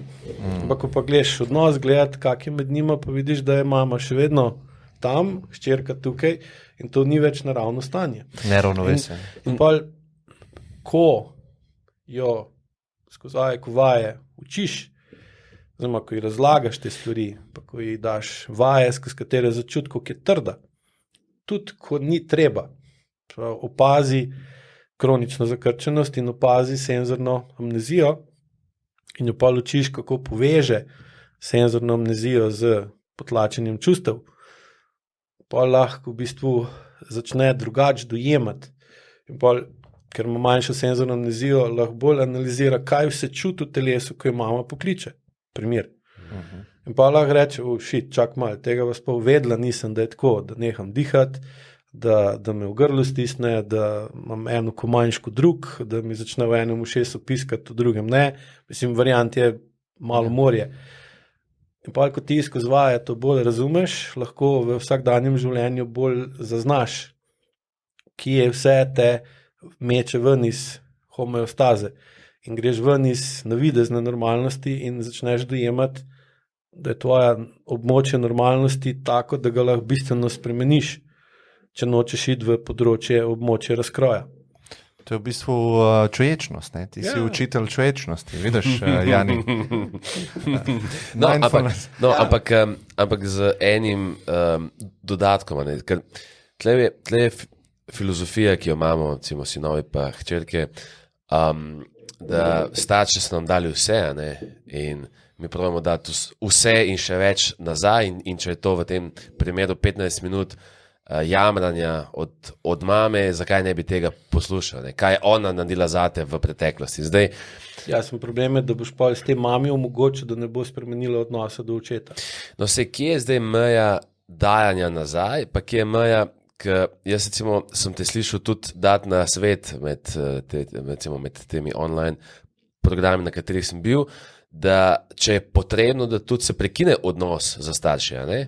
Tukaj ni samo Za vsako ceno. Ja, za vsako ceno sprejmeš, poslušaš sebe, ampak v bistvu reagiraš in če je potrebno, tudi kaj, prekineš odnos. Izhajam iz tega, zato govorimo o AIQ 5 stopnje, da ne bo Se pa lahko malo na te stopnje opišemo še. Okay, ker to recimo učitelj druge stopnje nikoli rekel. Ampak izhajam iz tega, da telo ne more odpustiti. Telo lahko odpusti samo, če tisto, kar je dubu, da nazaj. Ali pa da naprej drugemu. In zdaj, odpuščanje je dejansko v zavesti. Ti rečeš, ok, odpuščam ti, obračava nov list, pozabimo vse, kar je bilo. To lahko ti zavestno narediš, sem v telesu, bo pa ta energija, ki je bila prijeta, ni bila pa dana ven, ostala not in pa prideš v konflikt sam s sabo.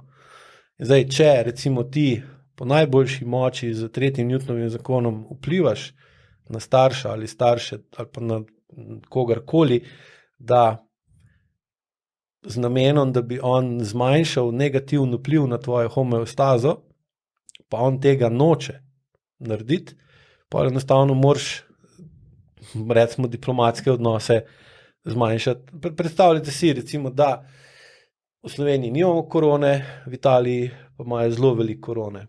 In mi zdaj zaradi tega, da zaščitimo Slovenijo, na mejo damo blokado. Lahko greš prek, ampak samo če kar pa se zdaj dogaja. In zdaj bi Italijani protestirali. Bi rekli, kva se vi grete, zakaj nam omejujete prehod meje? Ja, zato pa to, ne? Ja, pa kaj pa ne naredimo, se ne da nič pomagati. V redu, sem pa če nočemo, da boste vi korono izvažali v našo državo ali pa v mojo družino, je treba pač na mejo dati, da grejo prek samo tiste stvari, ki jih mi pustimo. Sprav zdravi ljudje, ok? Tranzit, ok? Turisti ali pa karkoli pač, pa ne. Ja, to se mi zdi ful dober primer. Ker jaz učim pri AIQ-ju, da je vsak človek svoja država, ki se združuje lahko v federacijo, pa dobiš družino, ali pa konfederacijo, pa si v službi, ampak pa vedno jim rečem, gledajte na odnose, ki jih imate, kot da ste vi država, ostali ljudje okrog vas so pa pač druge države. Kaj bi v določenem odnosu samostojna, suverena država, ki zna uveljavljati svoje interese, naredila? Ali bi pustila tako vedenje, ali bi rekla, hej, to pa ne moreš. Kdaj že? Ne pa skozi. Ne? Zdaj, če vas mama kdaj pokliče, pa potož, pa prosi za vaše, ali pa recimo mišljenje, ali pa da ji vi pa ali povete, poslušaj, to moraš z njim, to energijo, ki zdaj daješ meni prek telefona, bi mogla uporabiti, pa jo usmeriti v partnerja, moža, da bi na njega delovala s 3. Newtonovim zakonom, da bi se on spremenil dolgoročno, da bi vedva problem, zaradi katerega me že 10 let kliče vsak dan ali pa 2-krat na teden, uredila. Ker vidiš, da ta pristop, ki ga uporabljaš, očitno ne deluje, ker se ni v 10 letih ali pa včasih še več nič bistvenega spremenil. Ja, pa če bom to naredila, bo on znoril. Ok, pa razmišlji, na kak način to lahko narediš, da ne bo znoril. To, ko se učijo, kako vaja narediti, brez da boli. Ker vidiš, da lahko isto dejanje izvedeš, da do istega cilja lahko priješ na več različnih načinov. Eni so bolj boleči, drugi so manj boleči. In se pa učiš skozi vaje, da lahko isto stvar poveš bolj ali manj učinkovito, v pravem času, v neprimernem času, na primeren, na neprimeren način in tem primerno pa tudi vplivaš na rezultat, ki ga boš dosegel. Definitivno pa, če vidiš, da te to, ko te kliče, meče ven iz ravnovesja, pomeni, da v bistvu starš do tebe kot njegovega otroka ne igra evolucijsko vlogo, to pomeni, da mora poskrbeti za to, da boš ti lažje preživel. Ne pa, da ti greni življenje, pa da tvoje življenje naredi da ne moreš na zabavi recimo uživati, tako kot bi bilo to potrebno, zaradi tega, ker se ona ne zna soočati s svojo mamo, svojim očetom, svojim partnerjem ali pa s čemer ali pa s komerkoli že. Ker starši ne bi otrokom pomagali, da dosežejo opravilno zrelost, telesno itak, čustveno tudi, da lahko oni sami naprej ustvarjajo svoje življenje ob naši občasni pomoči, če jo potrebujejo. Če pa ni tako, pomeni pa, da govorimo o odvisnostih, kjer svoje težave, ki jih mi nismo uredili, rešujemo na njihovih prek njih. To, kot recimo pokojnine ali pa karkoli druga. Ne. Več globin in ti si jih razčlenil na 5 stopenj in ti si edini na 5. stopni. Kot učitelj te metode, imaš pa učitelje, ki so na ostalih stopnjah, na nižjih stopnjah, ki tudi poučujejo AIKU metodo. Prva, druga, tretja, četrta. Stopnja so, jaz sem pa 5. A bo kdo kdaj prišel do 5? A bo 6 obstajala? Mislim, da ne. Aha, ok. 5 je takrat, kadar lahko uči druge učitelje AIKU metode. Sprav, to je tisto. Prva je osnova, se pravi, da začneš razumeti senzorno-motorno amnezijo, da se učiš pomena jasne komunikacije, se pravi, ker največji problem je, da sam ne veš, recimo, zakaj imamo zdaj slušalke gor na glavi, da sami sebe bolj slišimo, zaradi tega, da lahko sebe bolj kontroliramo, kaj povemo, pa kako povemo. Korigiraš. Tako.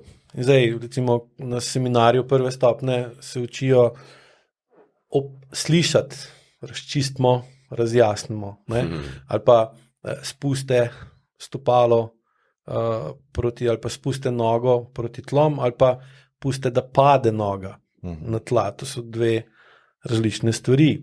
Ali pa sproste mišico, podaljšite mišico ali pa raztegnite mišico. To so spet 3 različne stvari. In zdaj, ker nejasna komunikacija je v bistvu vir entropije,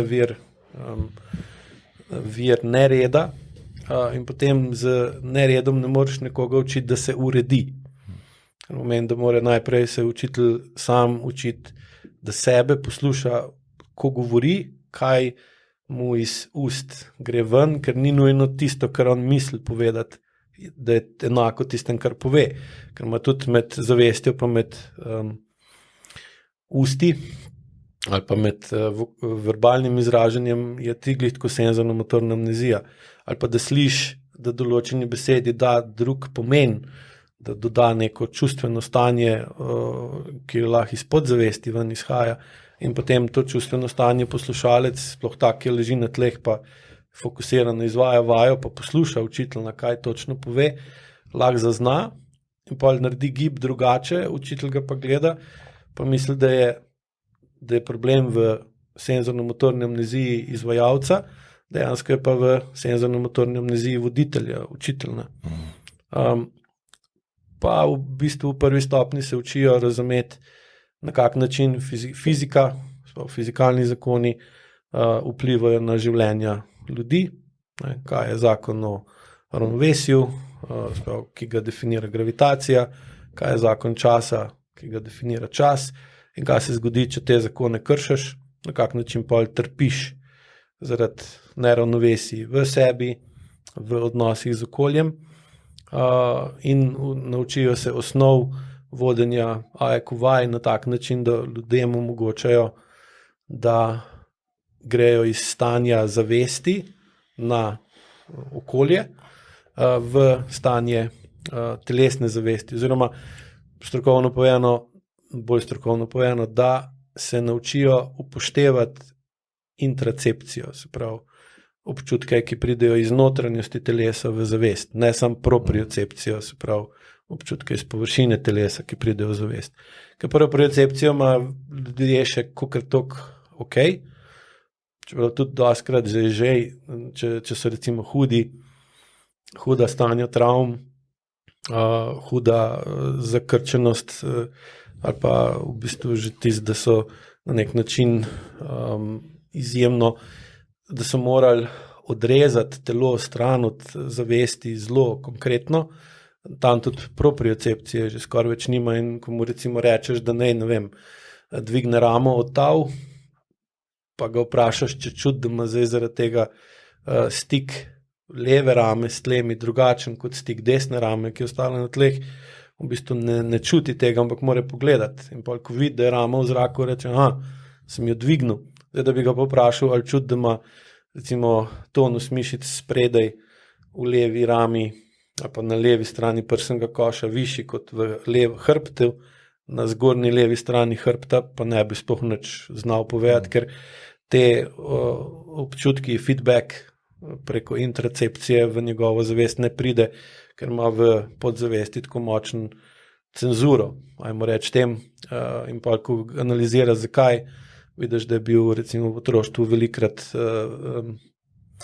v močnih čustvenih stanjih, ki so ga tako bolela, da je v bistvu ugotovil, da če se umrtviči, če se izklopi, da lahko preživi, drugače pa ne. In pa ko to traja dolg časa, pride do tega, da se ne čuti. Se pravi, v prvi stopni se učijo, kako razlikovati med, kako povečevati intracepcijo pri tistih, ki jih učijo, zato da pa lahko te ljudje bolj jasno zaznajo stanja, ko gib naredi, se pravi, zavesten ukaz za gib v mišice pride, mišice se stisnejo ali pa sprostijo, odvisno od pač kjere, ne dobi pa nazaj feedbacka iz mišic, da se je tonus spremenil in dejansko ne dobi poročila iz telesa, kar pomeni, da telo ne vpliva na stanje zavesti tako, kot bi moralo.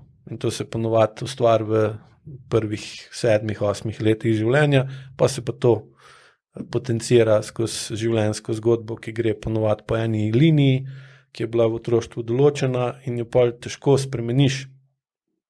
Lahko jo spremeniš z močjo volje za nekaj časa, sem če zraven ne spremeniš tudi ta podzavesten vzorec tvoje funkcije, tradicijo, boš vedno znova padel nazaj v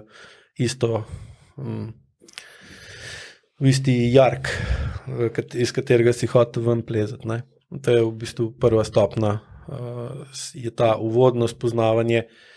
Največ so pa je tak, glavni fokus pri šolanju učiteljev AIKO metode pa je, da sebe urejujejo in da to notranjo uporabo tretjega Newtonovega zakona zmanjšujejo vedno bolj, zato da so lahko dovolj odločni in močni pri vplivanju na stranko, na katero vplivajo s tretjim Newtonovim zakonom, zato da ona lahko spoznava stvari, kaj je znotraj z nje ali okoli nje narobe, da to spremeni. Ne.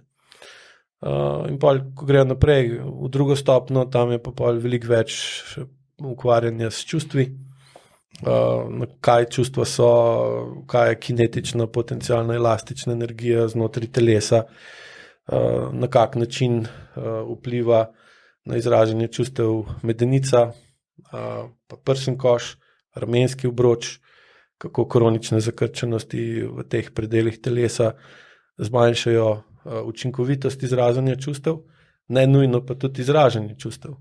Ne. Pa jasno učijo se tem primerne vaje, ki sprožajo, ki lahko ustvarijo močnejši čusten odziv pri izvajalcu, ker so oni pa že v drugi stopni bolj več vejo o čustvih, se lahko tudi soočijo ali pa držijo podporo tem, kar izvajalec začuti, ki ga lahko preseneti. Ne.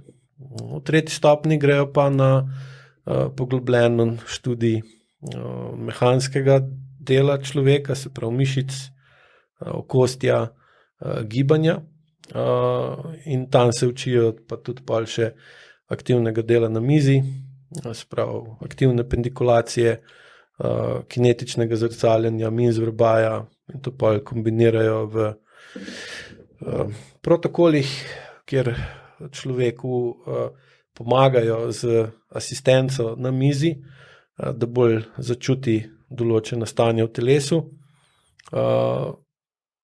pa tudi, ker je to bistveno daljši proces, to traja 2 leta pa pol do 3, ali tudi več, odvisno pač, koliko je kdo sposoben iti v lastnem zorenju na višji nivo. Tukaj pa v bistvu dobijo sposobnost, razvijajo sposobnost, da lahko z pritiskom roke ali pa kakega druga dela telesa ustvarijo umetno gravitacijo, kjer recimo otežijo ali pa olajšajo določeno gibanje, zato da povečajo senzorno jakost senzornega signala v centralni živčni sistem in na ta način, ko recimo daš ti, roko nekom na nogo, pa mu rečeš, da naj nogo obrne v določeno smer, zaradi tega, ker mu ti ali pa olajšuješ gib ali ga pa otežuješ, s tem v bistvu manipuliraš, s kakšne senzorne informacije bo oseba dobila v zavest in s tem mu zelo hitro lahko zmanjšaš senzorno motorno amnezijo, kar mu potem pa omogoča bolj jasno razumevanje sebe in tudi bolj pravilno izvajanje vaj. Sam ne gre se pa tukaj v čustven del kot tak, dela se pa veliko na čustvenem zorenju samih učiteljev, zato da so pri vsakem modulu bolj urejeni, da lahko tudi prenesejo reakcijo tistega, ki ga učijo, ki so mu učitelji. Ja, jaz sem to imel priložnost spremljati pri Blažu. Z Blažom sem začel delati, ko je bil osebni trener in potem en dan je rekel, ok, zdaj pa ne bo več raztegovala po fitnessu, ali pa prej zdaj pa neke nove vaje začela implementirati noter, do tega, ki je pa danes recimo, ki je pa dosti več tudi tega pogovora noter, enega razumevanja iz njegove strani, zakaj do nečesa prihaja. Ne? Tako da mi je bilo zelo zanimivo spremljati, kako je recimo nek moj zategnen hrbet dojemu par let nazaj, vmes pa kako ga danes dojema in kako skupaj rešujeva te težave. Ne? Tako da pri njem sem uspel to nekako videti, skozi njegovo izobraževanje, napredek in poglobljeno razumevanje nekih mojih težav. Kjero stopno pa ima on? 3. se mi zdi, ne? On je učenec 3. stopnje. Tako, učenec 3. stopnje. 3. modul so zdaj zaključili, se pravi, spoznali so refleks zelene luči v 1., travme v 2., pa rdeče v 3., zdaj v 4. bojo imeli jesen noge, se pravi telo od prsnega koša dol do stopal, drugo spomlad bo imel pa modul 5, ki bo pa imel zgornji del telesa od trebušne prepone do vrha glave. Mogoče lahko še kaj rečemo o teh programih, ki jih imaš ti, ne? Se pravi, glede dihanja smo že, se mi zdi, da povedali, ne? Lahko se še veliko. No, kakor ti želiš. Potem imaš pa še 2, ne? Za zgornji trup pa spodnji trup, ne? Pa splošnega. Ja, pa splošnega. 4 so različni za enkrat, se verjetno jih bo s časom več še takih specialnih, ki so prav za določena stanja, nespečnost, posel, kronična izgorelost, glavoboli, migrene, take stvari. Generalno so programi v bistvu namenjeni tem, da se osredotočim bolj na določeno specifiko, ne?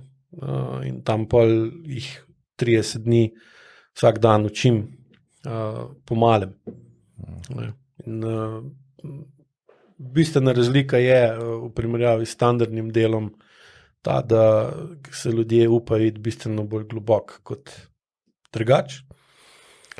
Pa ustvariš rutino, ki jim nudi vsakodnevno analizo samega sebe, pa glede na to, da sem tam prisoten v živo, so bolj odprti za to, da začutijo, kaj se v njih dogaja. Ko pa opazujejo druge ljudi, ki so tudi na programu, ki ponovadi jih je tam 40, 50, 60, 70 oseb, odvisno, jih potegne kao ta skupinska energija, ker vsi, ki pride na program, imajo isti cilj. In pa to se seštevajo te stvari, tako kot ne vem, pri kvizih tam, pa kaj je ta, lepo je biti milijonar, ne? Ko so tudi delali prav znanstvene raziskave, zakaj, ko tisto vprašajte publiko, ne? V bistvu, ko so vsega posameznika posebej sprašvali, so dobili čist druge rezultate, kot pa ko so mogli vsi odgovoriti naenkrat. Zato ugotovili to skupinsko inteligenco, na nek način kot borgi iz zvezdnih stez, ne? To smo govorili prejšnjič, ne? The wisdom of the crowd. Ja. Kaj vprašaš. Zdaj, ko si na programu in delaš vajo, pa poslušaš, kot je tudi Jani rekel, vprašanja, komentarje teh, ki sodelujejo, se zraven ful učiš. Sploh, ker ni tvoja osebna izkušnja, ampak je od nekoga druga in jo pa lažje poslušaš, ampak pa ti pa odpre določene poti razmišljanja presepne, in ko to delaš vsak dan en mesec, ali pa večina ljudi itak gre saj skozi 2 ali pa 3 programe, je pa to 2 meseca ali pa 3 mesece vsak dan 1 uro, ali pa tudi več, ukvarjati se na tak način, pride do bistvene spremembe razmišljanja in pa tudi spreminjajo vedenje. In na ta način v bistvu skozi vaje, skozi razlago in pa lastno delovanje začnejo korenito spreminjati stanje homeostatičnosti med okoljem in vseb, ne. Pa veliko bolj se čutijo tudi čez dan in pa prej opazijo, da jih določene stvari, za katere sploh niso imeli občutka, da so problem. Jih začnejo razumeti, viš pa res, to se mi dogaja, opazim in pa začne spreminjati način razmišljanja, da bi lahko postopoma to spremenil. Seveda in pa konstantno razlagam, da to so stvari, ki se jih dela zelo počasi, ker moraš dobiti to, ker čustveno zrelost ne moreš kupiti. To jo lahko sam postopoma ustvariš, ampak če hočeš pa ustvariti, moraš imeti pa dogodke. Dogodki zahtevajo pa čas. Ker vsi bi radi to čim prej, ali pa kdaj bom jaz sposoben to pa to narediti, ko boš dosegel te pa te spremembe. Zato rabiš prednost, čas, znanje, pa logiko, ne? Ker je tukaj to tako, da se podzavest v bistvu kot tradicija upira spremembam. Zdaj, če ti nimaš dost know-howa, ne? Pa feedbacka skozi to, kako se počutiš, te bo ker dostikrat zbolijo, dobijo vročino, dobijo drisko, dobijo ful se jim ali ne morejo spati, ali se jim preveč spi, ker podzavest v bistvu uporablja 2 principa, da ti oteži spremembo podzavesti, in to je, da te napelje na to, da ti zmanjkuje časa, ali pa da te napelje na to, da nimaš energije. Pa ti daje take ideje v zavest, ker reč, to je pa cool, pa grem, da jim bom to probal, bom ono probal. In pa, ko delaš analizo par tednov kasneje, ko si s tem dubu, ko si šel to narediti, pa vidiš, da je dejansko edini efekt, da imaš manj časa, pa manj energije, pa si lahko 100%, da te je podzavest hotela, da te je v bistvu speljala že enega prek vode, ker če hočeš spreminjati podzavest, moraš uporabljati 3. Newtonov zakon pri sebi. Nekaj časa, da spremeniš te stvari, zato rabiš pa čas pa energijo, in če ti to vzame, pa ti pride, zdaj bi šel pa nekaj novega delati, a že tako imaš vsega preveč in se ne spočiješ. In pa lahko spet zgubiš energijo, pa možnost, da bi vplival na svoje življenje, da bi ga spremenil. In to se pa lahko vleče leta in leta in leta. Ne. Aleš, glede ene stvari ti nisem favš, in sicer se mi zdi, da takoj, ko je nekdo v poziciji, kjer si ti, ko je učitelj nečesa, da ljudje to hitro zamešamo s tem, da ga damo na pozicijo perfektnosti, ker si ti vse poštimu, vse razrešil, vse štekaš na sebi. In si predstavljam, da to zna biti zelo težka pozicija, v kateri se recimo, lahko znajdeš. Sploh, če nekako dovoliš ostalim, da te da v to pozicijo. Ne? To kasanski moški. Ne?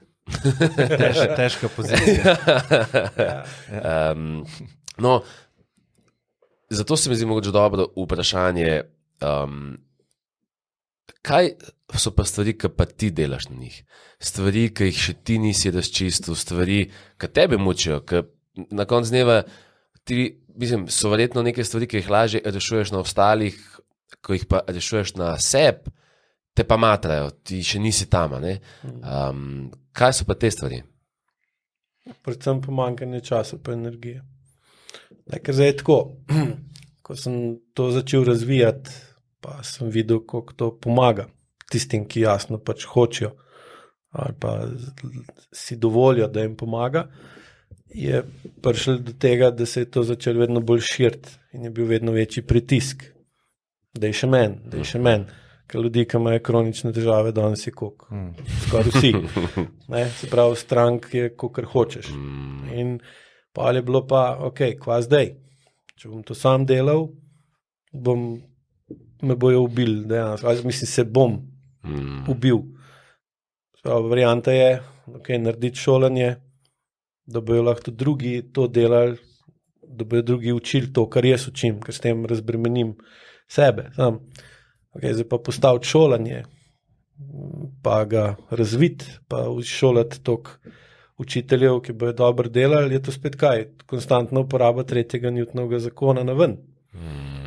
In pa ti zmanjka časa pa energije zase. In pa moraš to skozi žonglirati. Ne? Plus tega imaš toliko ljudi, ki te hočejo imeti za nosača.